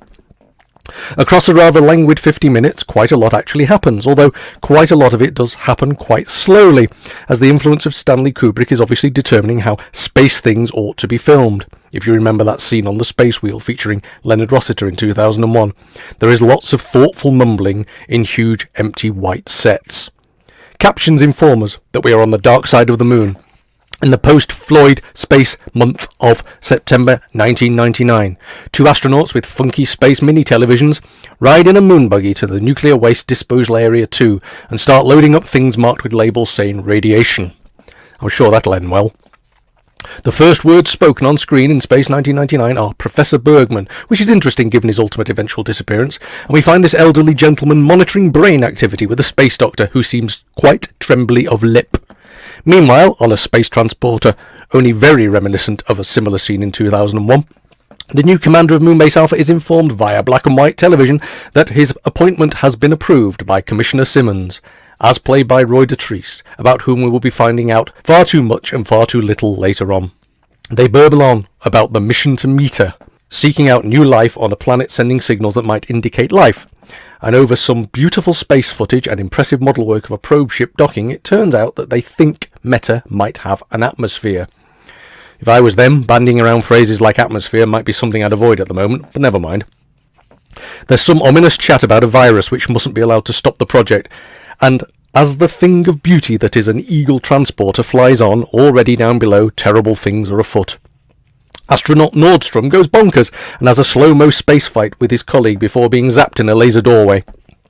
He's dead long before this, of course, because his space helmet visor opens during the fight, but I guess one take Lee H. Katzin thought nobody would ever notice. And then, with a truly thrilling drum roll, the opening titles begin with the aforementioned main stars sequences and a rather spectacular montage to the sound of, I think, the better and certainly more epic version of the two theme tunes the series had during its run. Using the popular This Episode technique, which tantalises without giving too much away in a Mission Impossible way, and then segues via Barry Morse into the regular September 13th, 1999 sequence, which is also this episode, and does rather give the game away. Not that we cared much when I was 11. This was far too exciting. Sadly, the pace of the episode doesn't really live up to this for the average 11-year-old, but I rather prefer it nowadays. Like a fine wine, Breakaway has matured. Let's also take a swift and pointless moment to point out the other similarity with Mission Impossible alongside its stars and the preview in the credits, and that's the colon mid-title. Okay, it's not much, but distinctive punctuation is always worth noting. Anyway, Koenig arrives on Alpha, and we are introduced to the Alphan transportation system known as the Travel Tube, and whilst the commander pauses to take a moment, let's also take a moment to notice those space-age chairs therein. Exiting the Travel Tube, he greets Victor, who somehow got caught on Alpha, which may be Barry Morse wondering about whether his contract for the Zoo Gang somehow got carried over to this series. Still, as he says, people are dying, John, and that line is delivered with suitable gravitas to ensure that we are going to rather like the old professor. Let's hope he sticks around for the long haul, eh?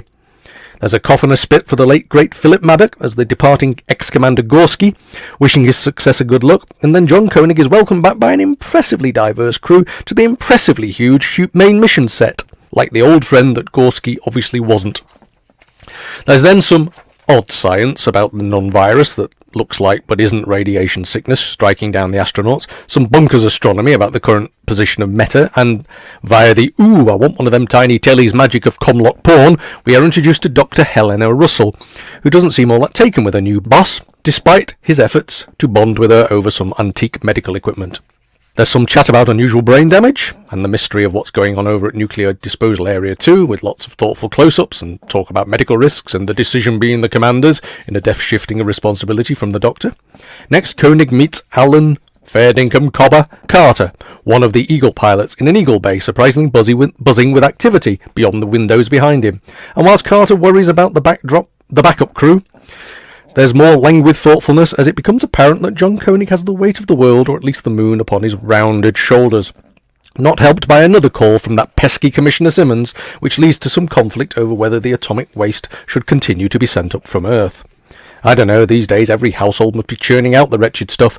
Must be all those newfangled microwave ovens, I suppose. Anyway, politics will out, and the priority is still the Metaprobe for reasons, and it turns out that Simmons told a great big lie about the illness and still insists that it must all be kept very hush-hush. Bloody politicians. We already hope the slimy so-and-so is going to come to a sticky end. Anyway, instead of delegating, like the true hero of an action series, off Johnny Boy goes with Victor to check Area 2 for radiation leaks, and, as they make the standard navigation turn over Area 1, their pilot, astronaut Collins, starts to show signs that he too has started to get the twitches, at about the point where the first ad break would have been, probably. No radiation leaks are found, and whilst there's some more of that slow-mo acting on the lunar surface, behind John and Victor we see the twitching hand of Collins, who is having eye trouble, and when his eye finally glazes over, he goes berserk enough to try and get outside without a spacesuit and causes the first explosive decompression of the series. It won't be the last. Still, our heroes survive, returning to main mission, and an upset Carter, whilst Dr. Russell is busy switching off life support for his former colleagues and raising the body count of 9 by a further 2. Koenig mulls everything over whilst drinking from a kiddie cup and hearing voiceovers basically telling us the story so far, just in case we missed any of it. Meanwhile, the computer department, currently run by a chap named Boomer and not the more familiar David Kano, who, I suppose, is about to get a spectacular off-screen promotion, sets to work on doing some detective work with the help of some rather quaint paper printouts. Finally, someone notices that Area 1 is getting far too hot, but it is also far too late, and it explodes. Anyway, after this, John Koenig, like the true hero of an action series, heads off in an Eagle to check things out, and a magnetic burst causes him to crash. After his rescue, Dr. Russell gives him a hard time, telling him that they're looking for answers, not heroes. So that's him told. I don't imagine he'll ever do anything like that again. This, of course, means that, when they discover magnetic energy forces of incredible violence emanating from Area 2, and there's a possibility that it will also blow, he won't be responsible for any more lives and orders everyone in from out of the surface. Instead, a remote control eagle is sent to monitor the area, leading to some tense scenes as Paul Morrow, the sun come out, Paul Morrow, flies it from main mission via black and white telly as people look at clipboards meaningfully. Moonbase Alpha was obviously stopped by a government making severe cutbacks. Anyway, the eagle goes bang rather impressively, and emergency code Alpha 1 is called just so that Koenig can sweatily utter the immortal line, "Now we're sitting on the biggest bomb man's ever made." The emergency code brings Simmons up from the Earth to kick some bottom, and in a big special effects sequence, Eagle freighters start trying to reduce the mass of radioactive canisters in Area 2 by just dropping them anywhere else, whilst Victor worries, although not generally about the human follies over environmental impact, as it's still only the early 70s really and nobody's all that fussed. The soundtrack sounds a bit carry-on film here too, which is odd, but then Carter takes off in Eagle 1, which clearly has a 6 written on the door, which probably means that their call sign system is a bit of a farce, probably designed by Sir Humphrey Appleby. Koenig and Simmons then have an almighty row, in the middle of which Area 2 finally blows up, meaning several stunt Alphans get to smash through windows as the bonkers physics mean the rest of them get to do some pressure of gravity acting, whilst lying on the main mission floor. The moon, or at least a cardboard cutout facsimile of the moon, then moves out of orbit as Carter watches. Koenig, like a true hero of an action series, is the only one able to manage to move to respond to Carter's messages, and, as the rest of the pressure compensates, it is left to Victor to explain how Area 2 is acting like a huge rocket motor. And they are able to watch themselves floating off thanks to the satellite orbiting Mars.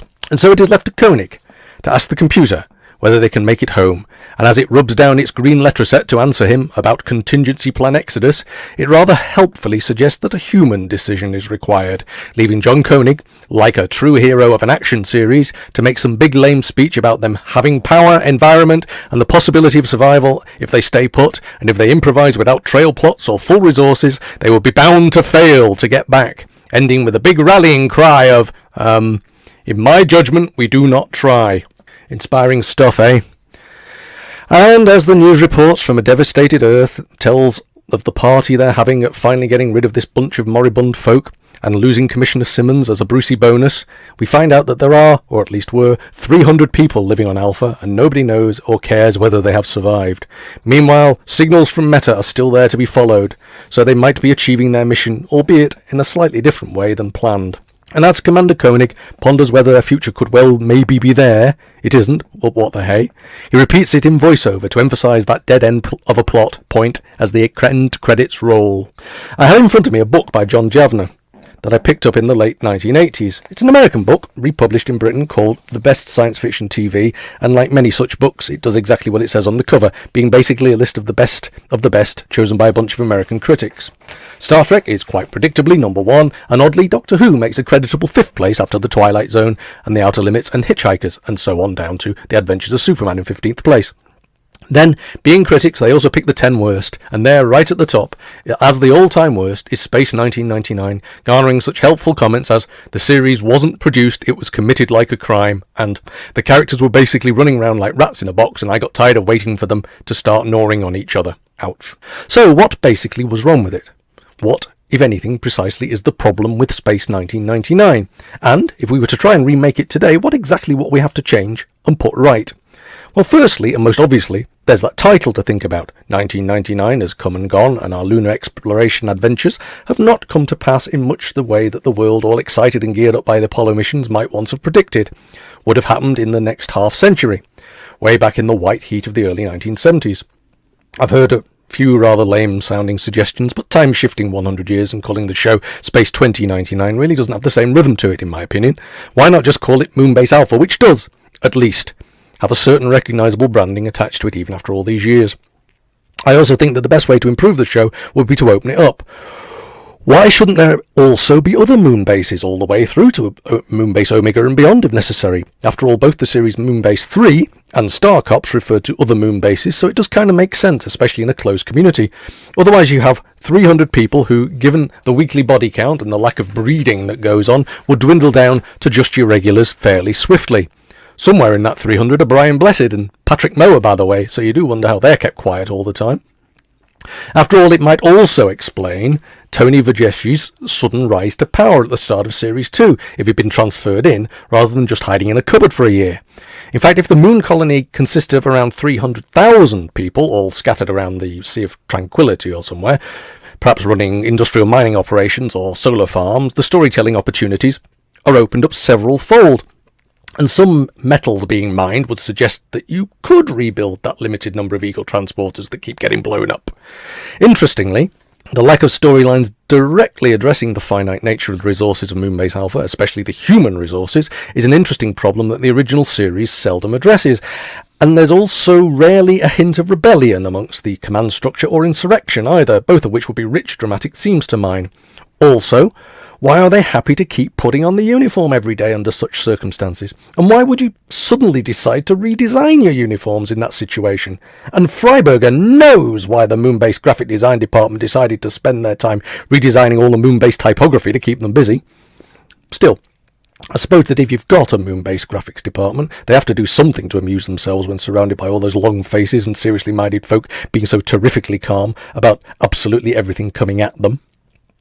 This straight-laced bunch of space science types did tend to treat everything terribly earnestly, and ironically it was the humans who were one of the ways the show tended to alienate its audience in the original. Attempting to humanise this po-faced crew was arguably the one good idea that the late Freddie Freiberger got right when he came in to allegedly fix the show in the second year. That he got it so spectacularly wrong in sidelining so many established characters is unfortunate, but perhaps a discussion for another time, another place. If anything, if only he could have made more of the ensemble cast, maybe the audience might have forgiven many of the other changes he brought in, although with the weekly body count being what it was, by the time that second year came along, they could have moved Main Bition inside a wardrobe and still had plenty of room to swing a space alien. Maybe that's where they found Tony, chief bottle washer, promoted spectacularly in the absence of anyone else being left. In fact, the dwindling resources of the moon colonists really would be a great story arc to follow, as it was in several episodes of the rather excellent Battlestar Galactica remake a few years ago.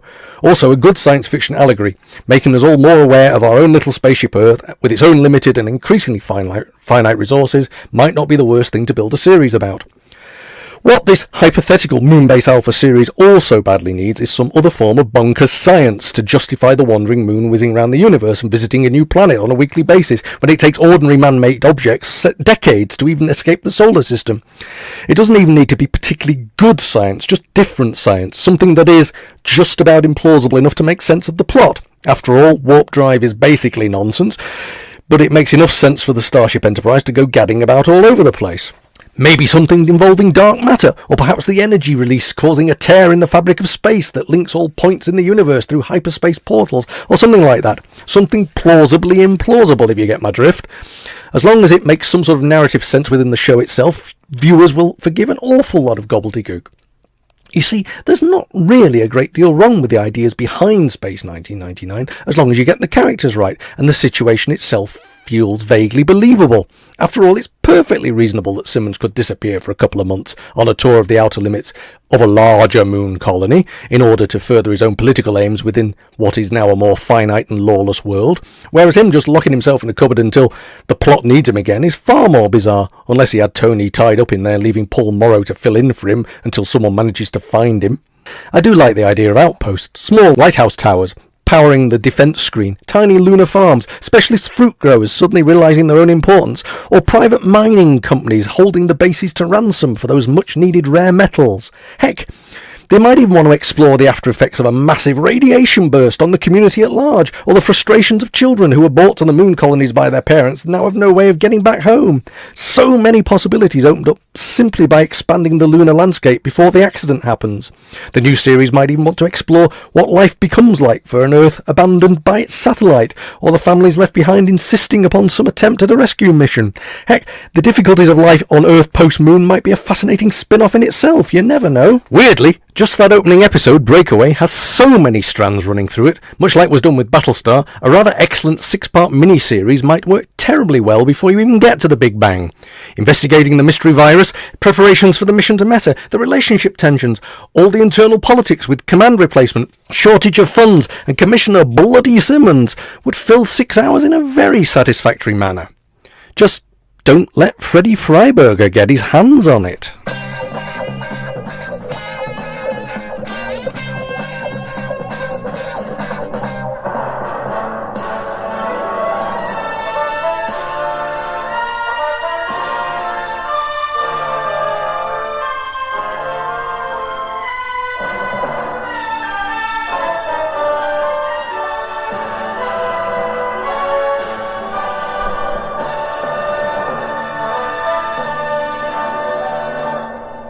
Thank you very much to Mr. Martin. Yes, for that. that's another lovely, interesting article. Yes, and of course Martin will be back next time. Yes. We do have a little correction, I believe. Yes. About Juliet Bravo, because Warren had said about the episode with the bear in, which is called Cages. It is. And he thought the chap with the bear was played by John Stratton. And he's not. And he's played by John Rumney. Yes. John Stratton does appear in Juliet Bravo. But not for a couple of years after that one. No, he appears in 1983 in Backtrack, in 1985 in Flesh and Blood. Mm-hmm. And playing two different characters, William Minty and John Batley. Okay.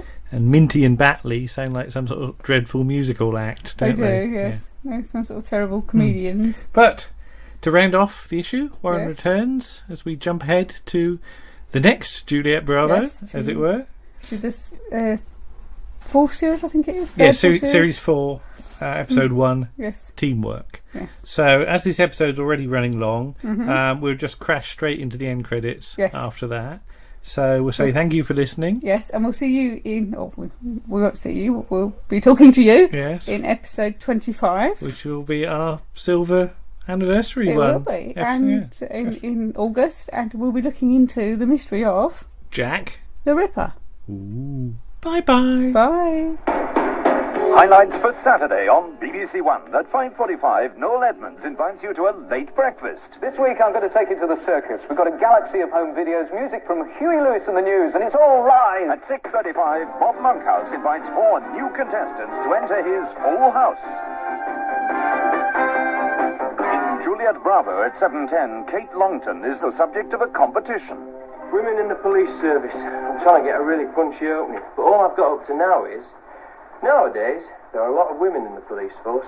What about nowadays there are too many women in the police force? Paul Daniels returns at 8 o'clock with a hand from the audience and special guests Ron Dart and from the USA, Avner the Eccentric. Not a lot. At 8:40, the repercussions of the trial are felt in the Carrington dynasty. You lied in that courtroom today, didn't you? This week's guest on Wogan at 9:30 includes Sophia Loren and Bugs Fizz. Highlights for Saturday evening on BBC One. Hello again. Hello. Grand Southerners. Juliet Bravo, Series 4. Yes. Now. Teamwork. Yes. Starring Anna Carteret. It's Inspector Kate Longton. So, Warren, what's happened? Why have we got a new face? Well, Stephanie Powers, I was going to say. Stephanie Powers. Stephanie Turner has gone and faced her greatest evil, the giant spiders. All right. But the radiation has killed her off. Okay. And she's collapsed in her office, and Joe Becker's come in just as she's changed. And he says, oh, right, Bayek, here we go again. But here, want to get him a darts. Fair enough. Okay. That doesn't explain it at all, does it? She just leaves. She leaves and comes back as someone else. Yes. Okay. No. They actually changed the character full stop, don't they? Yeah. But we ran a poll, the changing face of Juliet Bravo. Who is the best Juliet Bravo? And it's a woman. The winner's a woman. And a woman won, amazingly. It was fairly evenly matched, actually. Stephanie Turner got 46% and Anna Carteret got 54%. But a few people refused to vote, saying that they were splendid mums, both of them. So there we go. But she got hold of her Alicia Beacons. Yeah, indeed. But Teamwork by Ian Kennedy Martin, shown on the 3rd September 1983. How old were I? I'm 13 then. All right. I was 11. Okay. I was ancient. But he was nearly 50 then. Shush. We've got new titles. Yes. The same music though, just different visuals. What you said, Warren, they look clearer. You can see read them. You can read things on them. Yeah. But it's less focused on the fact that she's a woman. So there's no putting on shoes and skirts and things, is there? She salutes somebody and somebody's pointing something out to her. Still drives a crap car though. And then you get... and she smiles. She smiles, yes. She's friendly and smiles. You get Joe Beck and George Parish in the titles as well. Yeah, she's got a new hat. Or at least a different hat. She's got a black hat. Opening shot, it's misty. Yes. Yes. On the Or walls. then in the close-up shots, it's not really, but never mind. What was it? You said she's wearing a flasher Mac. Yeah. Because she's got a raincoat She's on. observing her domain. Yes. So she sort of got out of the car and having a look at what she's in charge of. Taking a view of her oar. Yeah. Mm. Because again, we see her first day, basically. Yeah. So it's similar to the opening of the first Do you think season. that's a better way of doing it rather than taking the first scene as read? The first day as read and having her cut straight to the office? Yeah, I don't know. I wondered if it would be a bit jarring if you suddenly cut to it and she's there, because viewers might think, well, what's going on? Yeah. I think you, although it had probably been advertised, I think you still need to. Yeah, I think you do show need it to the viewers, really, just to be sure. So, but yeah. And then there's a lot of oh gods in this, Warren. Every time we cut to the cars, because they haven't changed the cars really, have they? No. You said they've got and the top of them's different. Mm-hmm. They've changed the sign. They've changed the sign and got rid of the sign flashes now, and they've got rid of the revolving blue beacon. Yeah. But there's a load of graffiti that's appearing. Yes, very well written graffiti. Yes. In oil paint. Yeah. Not spray paint. No surrender, spelt correctly, and they say that probably rules out a lot of people in Hartley. Yeah. And that was one of the first few lines of Mark Botham. Mark Botham, who forms one of the two regular PCs that will appear for the next 3 seasons, across the next 3 series. Okay. You got CJ Allen. Yes. But if you notice, the last 3 seasons, the regular PCs changed quite regularly. But they changed each season. Fair enough. Right. Maestros, not good at cornering. Or going straight. Or stopping. And most things, really. Most things, yeah. They were a huge car, really, weren't they? And ashtray. Yeah, The ashtray's being cleaned out at the Beck's station. going around making sure it's all nice and tidy for the new mum. Making it spick and span for... And it was it's interesting you find out, sort of as the season goes on, Joe Beck is the only remaining smoker in the police station. Okay. A policewoman, we were shocked to see. Yes, you won't see one in this series, will you? Yeah. A policewoman. But you said she gets a bit to do? Yes, the policewoman we get in the background turns up for the next 3 or 4 episodes, does a few lines. Mm-hmm. Cannot remember her name, bless her. Okay. Well, I was pleased to see some buns on the table. And You say buns, I'd say rolls. I'd say butties. All right. Okay. Cheese rolls, weren't they? Or ham cheese, rolls? Ham and cheese Cheese rolls. and ham, yeah. they referenced it a little later on. And there's a reference to the Phantom Scribbler, which does sound like it should be on the 2 Ronnies. He was going around in top hat and cape through the mists, the early morning but mists. It turns out that the new inspector is a sporting lady. Yes. She likes her sport. And you said the door's the other way round. Yeah, on the interview room. No, the entrance to the station. Okay. You used to come in through the left-hand door. There used to be the screen, and you come round. Now it's changed to the other way round. All right. For no obvious reason at all. No. Is it changed in this episode, or do you think it's changed earlier? No, it's changed in this season, I believe. Okay, yeah. right. And the inquiry sign's gone off the desk. The massive great one from season 1. So now you can actually get people. So you have the regular officers behind the counter. So you can now put a couple of officers leaning on the counter. So you have the Z Cars-esque scene now, because you can shoot it. Yeah. She's wearing a cravat. Mm-hmm. Yeah. Mm-hmm. And Lisa, you at one point you said, "Put your bag down." Yeah, she says, "Oh, will you Colostomy. take me on a tour of the police station?" Yeah. And she keeps her bag on her shoulder. I don't quite know why, unless she thinks she's going to have to hit anybody with a truncheon. Surely you just put the bag in her office. Yeah. No one's going to steal it. I don't know. Well, I was going to say, are they all a bit light-fingered in the office? I don't know. Perhaps Joe Beck's taken a liking to her handbag. Indeed. Apparently, the building was built in 1898. In a little bit of dialogue, I don't know whether you picked that up, but nice do to we see know? that. Do we know if the location that's genuine? It could be. It I could think be. it probably is. Yeah, probably will. Yeah. We get a quick tour of the station. Mm-hmm. Yeah. And 2 levels. Yes, and Toad of Toad Hall. Yes. Apparently, you can go and see. Somebody's doing a production of Toad Hall. Yeah. Yes. they've got one prisoner in custody who broke into the rectory. Mm-hmm. And then we get to see the snooker table. Yes. Well, it was a billiard table, actually. Well, yes. And there's some talk of golf, apparently. Yes. Do you play any sport, George? He claims to play golf, which Joe Beck finds highly amusing. Yes. Yeah, which is news. We live and learn, as he says. CID are out. Permanently. Yeah. Out to lunch. Does it mean they were on fire then? I don't know. Then the Milky Bar kid appears. Yes. So who's this? He's The Hartley Milky Bar kid. some random kid. Yeah. He's purely there to be in the story later to give him a clue of who the Phantom Scribbler. Phantom Scribbler is, yes. Of Old Hartley Town. Yes. So there's this old bloke who's painting what is it, a bus shelter or like an open air convenience? I'm not sure what it is. I think it's just like an open air shelter. Yeah. And then the sort of reverse shot of the kid, you see there's a park and houses. Yeah. That you were rather surprised to see, Warren. Yeah, it's sort of Edwardian crescent behind it, isn't there? Yeah. So when did that turn up in dark, grim Hartley, former mill town? There's a silly bit where the kid gets paint on his hand when he shakes hands with the bloke. No inquiries sign.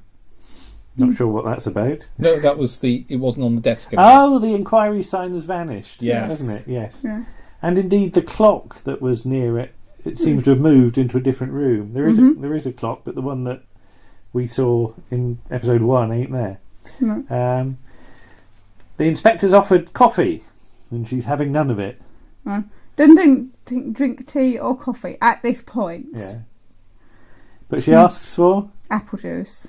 Do many police stations have a stash of apple juice, Warren, to offer to people? No. Would they have to send out to like Tesco Extra or somewhere to get it? Yes. Yes. Would you have to do it? You'd send somebody. Not bleeding lightly. Apple juice. But yeah, and Joe sort of leaves, then comes back in for the golf punchline. To the golf punchline. Yeah, I'm going to see the vicar, he says. Golf? Then we put another knackered car. All the cars in this are pretty knackered, aren't they? I think they just must go and get them cheap. They must be on the point of scrapping them. Yeah. But these are the other villains, aren't they? So the main villains. The main villains. The roughy tufty villains. Well, we've got a group of 3 who've had an encounter with a sailor. A sailor in Blackpool. I'm not sure you get many sailors in Blackpool, really, but still. Well, they had an encounter, though. And you said about, look at his makeup, he needs a shave. Oh, yes. And then, what was this? Well,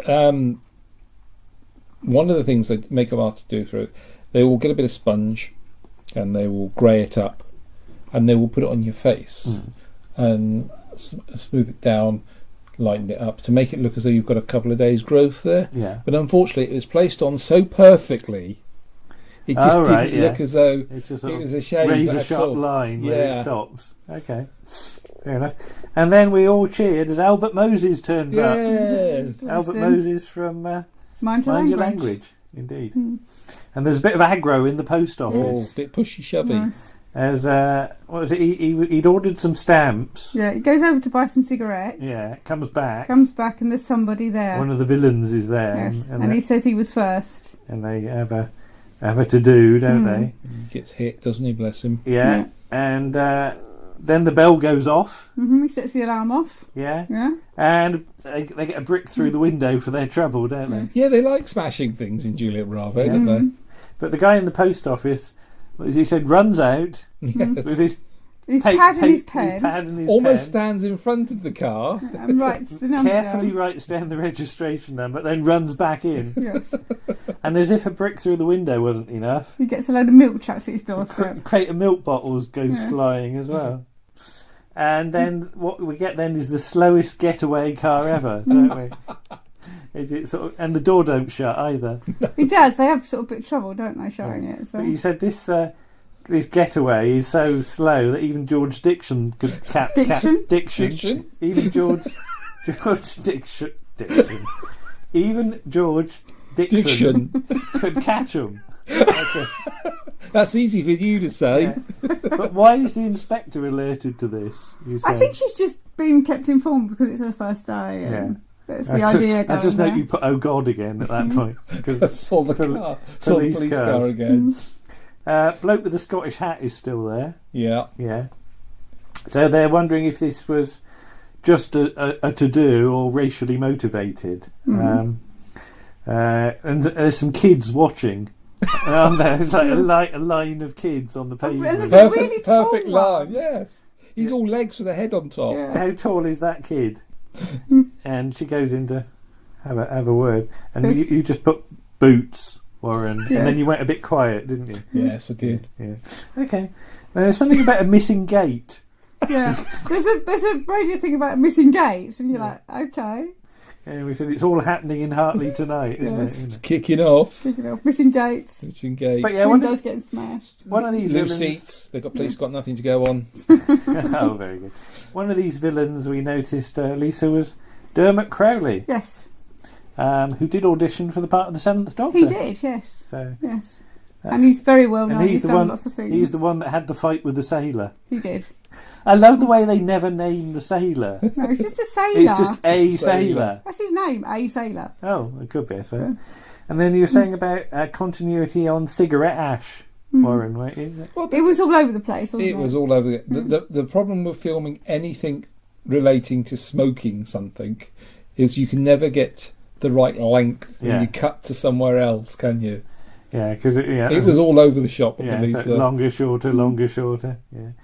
I put now she wants tea because eventually was it tea but with no milk, wasn't it? Yeah. They get it with milk and then they go back and can I have one without milk? Well, you should have said in the first place. Yeah. But she's not afraid to take her hat off. No. Yeah. So there you go. I like her because she takes her hat off. Oh, that policeman's helmet's far too big for his head. So Inspector George Gently's on the television in case anybody's wondering what we're talking about. By helmets again. Sorry. Now there's Why do they do that with extras? Sorry. There's some talk of the youth club. Yeah. Youth. Y-U-F-F. Youth. The youth of today, and maybe forming some sort of football or darts team or something, or both. Yeah, a football darts team, that'd be interesting, wouldn't it? Then we cut to the budgie, and then pull back to find out it's the Phantom Scribbler, the Phantom Scribbling Man, who's got an attack of the bailiffs. Yeah, because the bailiffs got some cream for that. He's not paid his rates. He's not paid £75 worth of rates. Yeah, so the bailiffs have come around to see what he's got, which isn't much. And his telly's hired, isn't it? Yes. And his radio hasn't worked since. Come in, fellow black shirt, he said, didn't he? Yeah, because he's sort of very against the council. Against authority, really. Yeah. Because he's worried about how much the council's spending on nuclear defences or something. But yeah, and then you get a comedy moment where the bailiff gets a kick up the arse. Yes. Yes.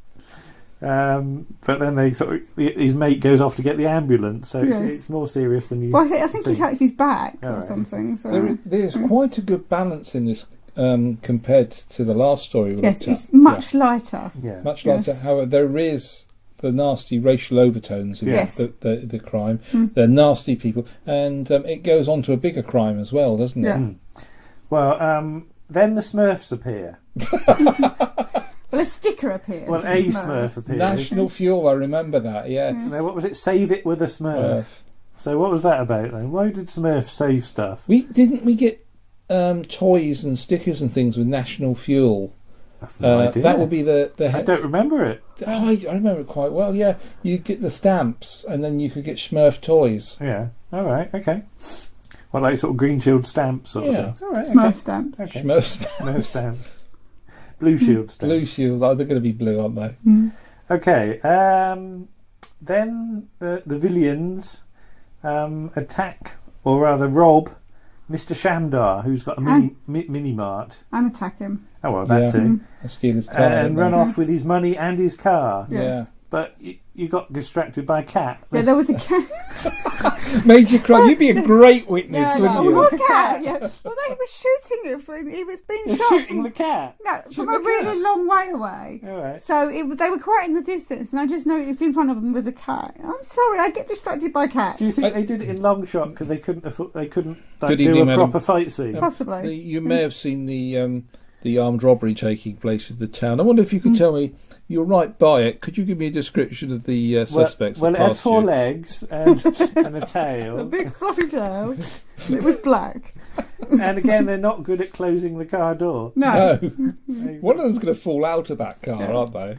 Meanwhile, down the youth club, where you've got some youths, but They're all well behaved and enjoying themselves. Wow. but the chap who organises it, one of his first questions is, "Are you single?" Yes. Yeah. Smooth. No, he goes, "Have you got any kids? Are you single?"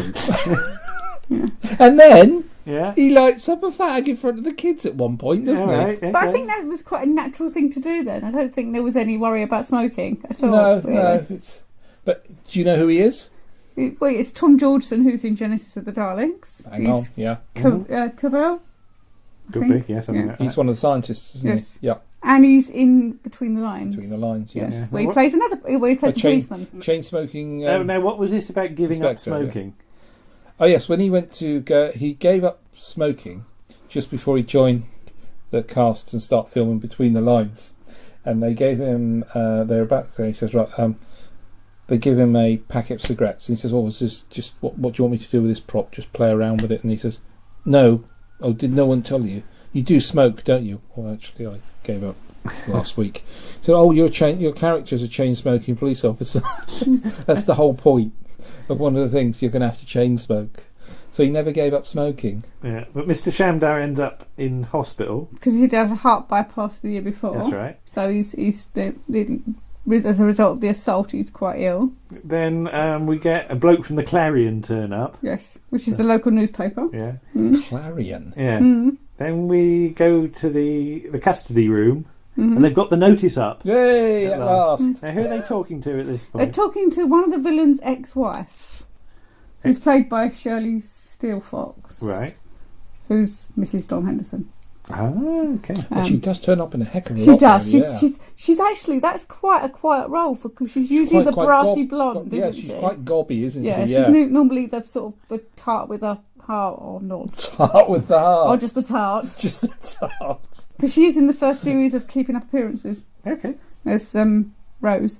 So. But she's not in a hurry to see him again. She's not. No. She doesn't want to see him again. But she can't help, really. Okay. And Joe Beck's got an idea, but nobody actually listens to him. Right, okay. So they've managed to get £641 out of this snatch and grab.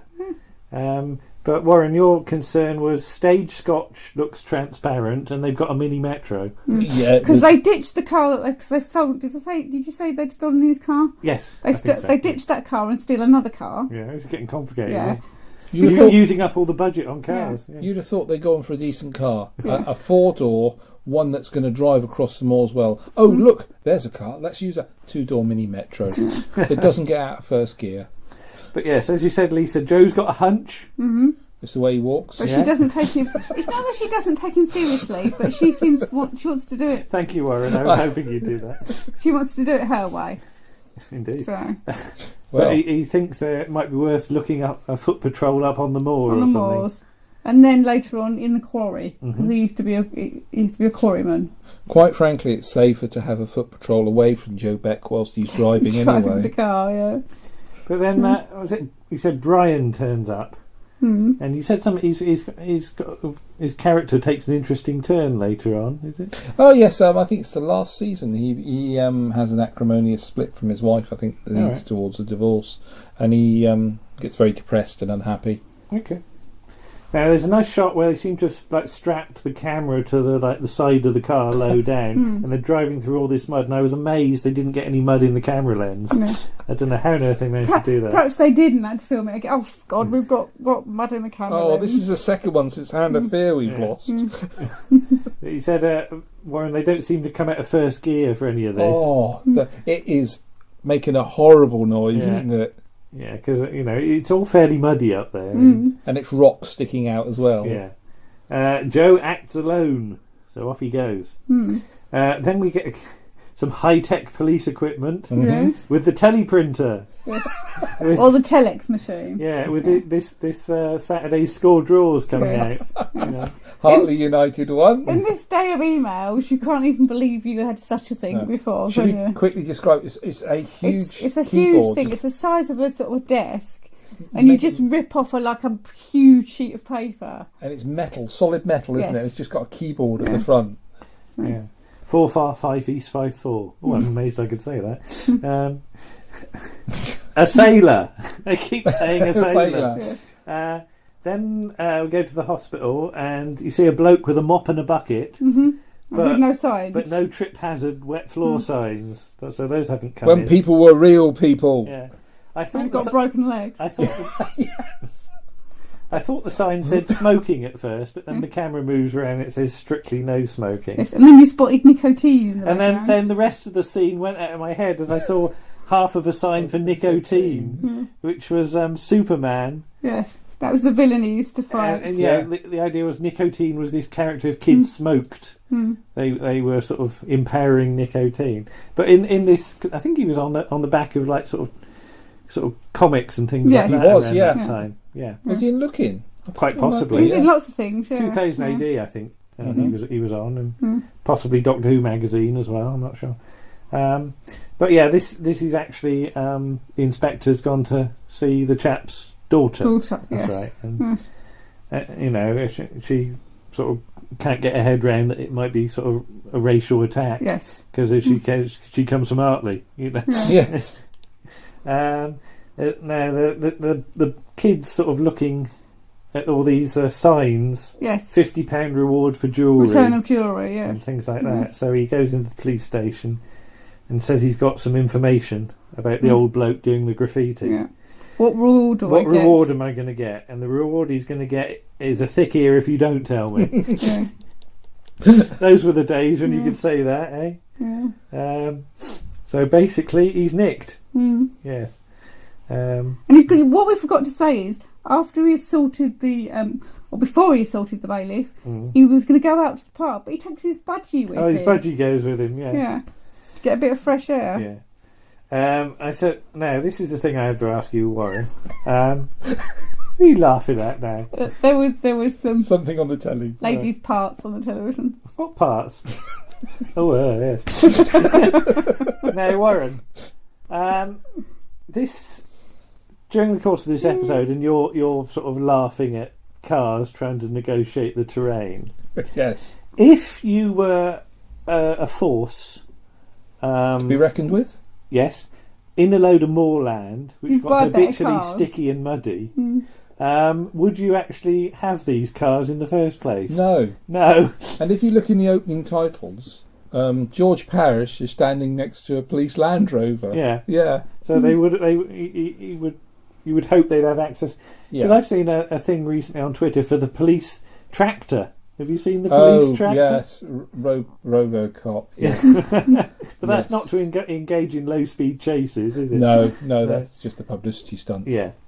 But yeah, they're sort of shacked up on the moor, and you said with no regard for safety, they've got a gas fire, buy some bales of hay with some scotch and a fag on the go. Yeah, they're in a sort of train compartment thing, aren't they? Like a goods train goods thing. thing, yeah. How did it get up there? To the top of the mail. Yeah. The mail? The mail. It's the sailor again. The moor. The moor.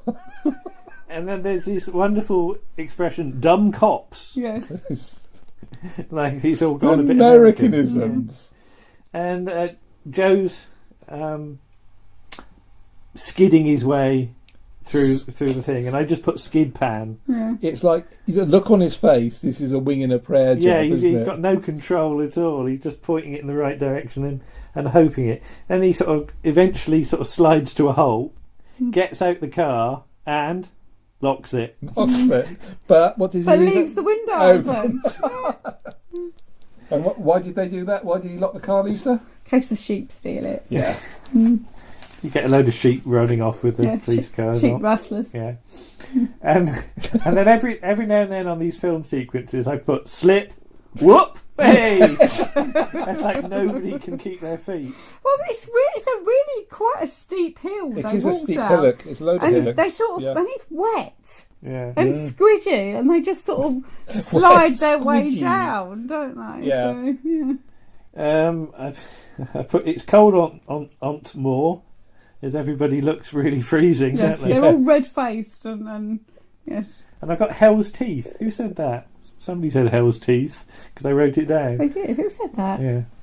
We only watched it a little while ago. for goodness Somebody sake. said Hell's Teeth. Oh, it's Kate Longton. Is it? When she finds out Joe Beck's gone up on the moor. Oh, isn't it? yes. Hell's Teeth, Auntie Vanessa. Yeah. Yes. And then I just put potholes. Yes. Is it? Whacking great chasms. Yeah. As the car bounces over them. And then amazingly, a jam sandwich turns up. Hey! Now, Warren, explain a jam sandwich because I knew what it was. Yeah, is a larger police car which has got a red line, a red stripe down the side of it, hasn't it? And it's referred to as a jam sandwich. Traffic people usually drive them, didn't they? I was going to say, is that one of those in Silver Nemesis Part 1? Yes. Yeah, where the police are overcome by fumes.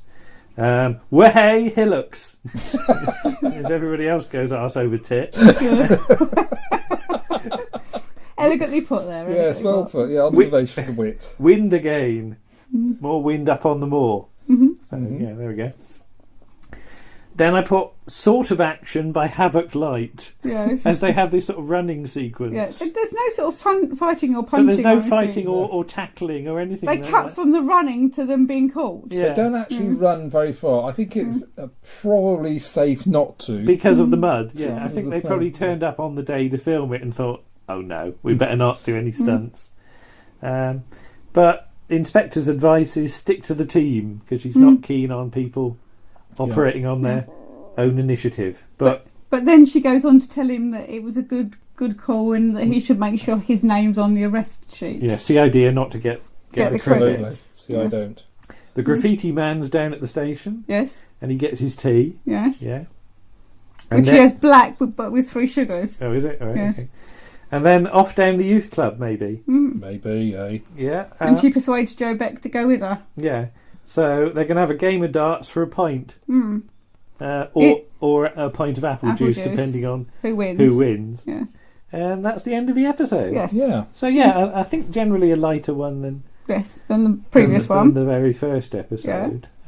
Would you say that's typical of the way the series goes? Does it become lighter or not? Because I don't know. What do you think, Warren? No. No? It starts off quite light because it finishes on a very dark vein. The whole series finishes on a very dark vein. Yeah. In fact, although there is a undercurrent of sexism throughout the last 3 series, like there were with the previous 3, the last 2 to 3 episodes are very interesting and very painful to watch about some of the senior officers' attitude towards Kate Longton and her application for the job. But we do have darker stories coming along. Yes, people get killed. Yeah. Main characters. We won't say any more because people might want to watch. Yeah. But it's more community-based, I would say. But I wouldn't say it's any lighter than the first 3 series. Okay. Which is good. They keep a good balance and they keep a good grip of it, because it could easily fall into, this is a nice twee series, everybody gets comfortable with the characters we got, but there are a few left balls thrown. Okay. Well, thank you for that. There's just one thing we should mention, and that's shock tactics. Yes. Oh, and your poll as well. We've said about the poll. poll. We said about the poll. Yeah. But yeah, Shock Tactics, they're a very short episode of Juliet Bravo. Yeah, it's almost like sort of Juliet Bravo cutaway, isn't it? Yes. Yeah. Yes. So how do we explain this? So shown on BBC Two. BBC Two, yeah. You get the title sequence and you get the credit Shock Tactics by S.J. Price, who I can't find anything else that he's written. I know, obviously the name does sort of almost sound a bit like N.J. Crisp or something, but so unless it's him writing under a different name, I really, really don't know. But it's quite a sort of creepy setup at first, isn't it? It's really, because this sort of woman comes home, she she goes. That's my stomach making noises. Have you eaten a live cow? But the point of view shot's interesting because you're getting it as if somebody's hiding in the house watching her. The implication is that somebody is in there with her. Yeah. I mean, the camera works the camera sort of comes down the stairs a little bit and sort of peeks over. She goes into the living room. The door sort of shuts behind her, and then she sort of swings around and just screams, and you don't know why. She screams at, no. Then you cut to the inspector on film driving there, and then you mix back to the house, and what is it? There's a police surgeon or doctor or something is there. Yeah. And who's there with her? A sergeant. Sergeant, There's a sergeant who we've never seen before. No, it's a new sergeant. Yeah.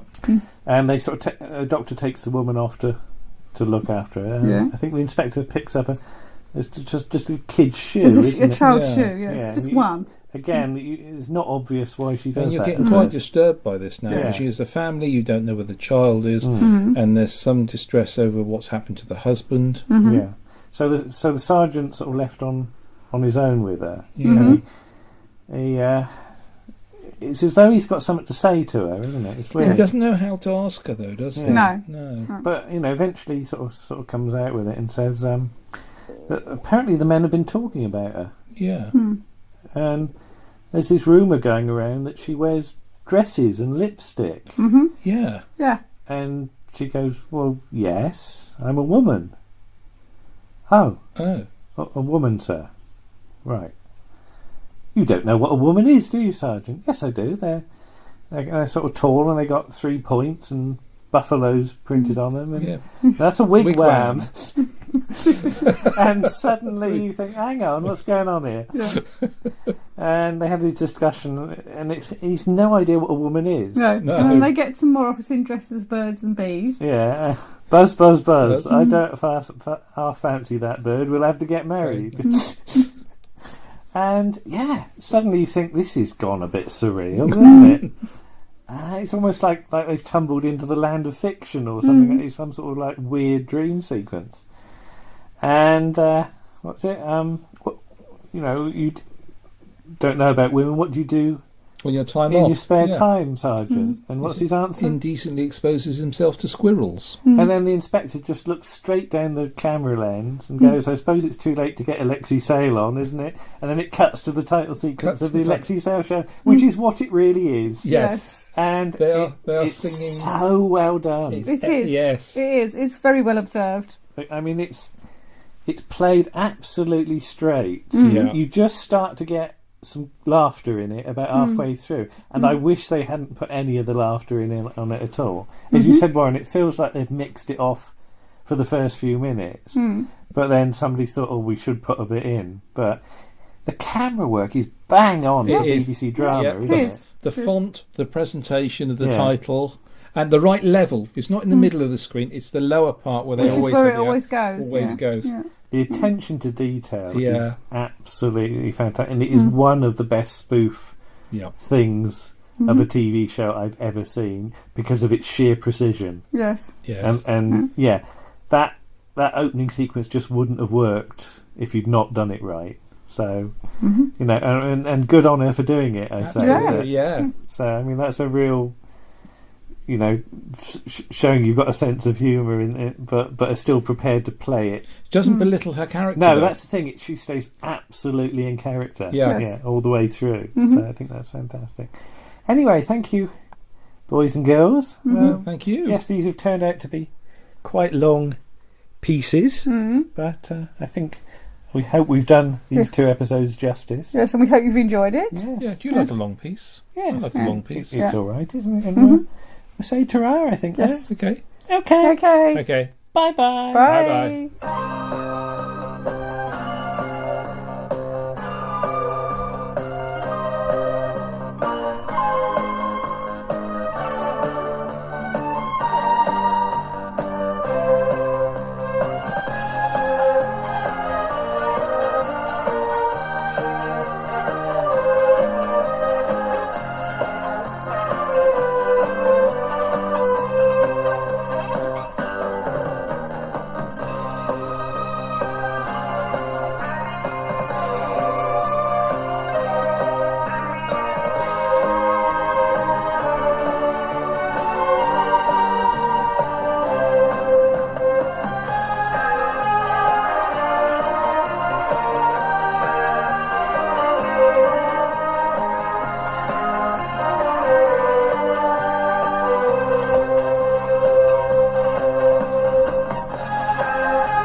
That was episode 24 of Round the Archives, starring Lisa Parker, Andrew Trowbridge, Warren Cummings, Martin Holmes and Michael Dennis. Thanks also to I.T. Williams. On the musical side, you heard Dan Tate and Paul Chandler.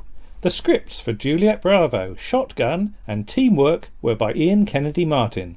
And the producers were Terence Williams and Geraint Morris.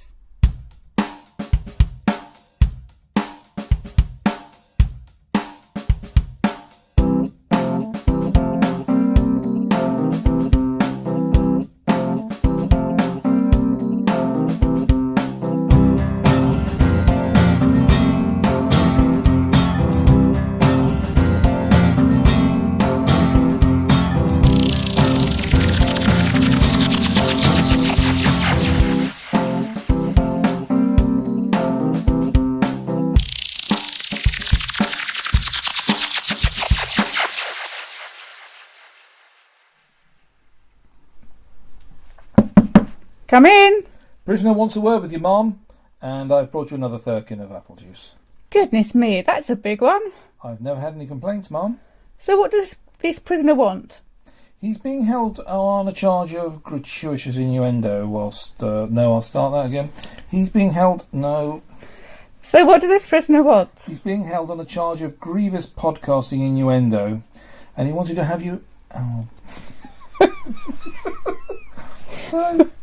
So, what does this prisoner want? He's being held on a charge of grievous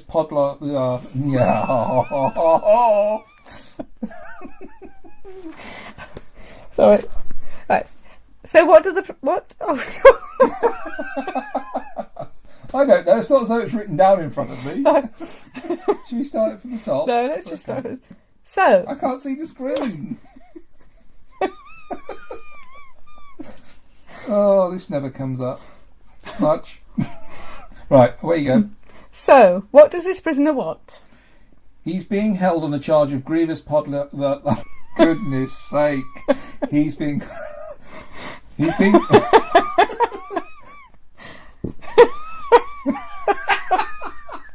Right. Go. Do you want to stop and start again? Get the giggles out. Right. So, what does this prisoner want? He's being held on a charge, Ma'am, and it's the charge of grievous podcasting innuendo. And he wants his... For goodness sake. Because I mean, you're obviously. Right. It's hot here, isn't it? It's hot. So, what does this prisoner want? He's being held on a charge of grievous podcasting innuendo, and he wanted to have it out with you. Really? Straight up, Mal. So I see. And Sergeant? Yes, Mom? Please put that swanny whistle away. Here he is, Mom. Hello, Mr. Hello, Mr. Trowbridge. Has the Sergeant taken down your particulars? Yes, and I'd like to complain he's got very cold hands. Now then. Well... Yes, and I'd like to complain that he's got very cold hands.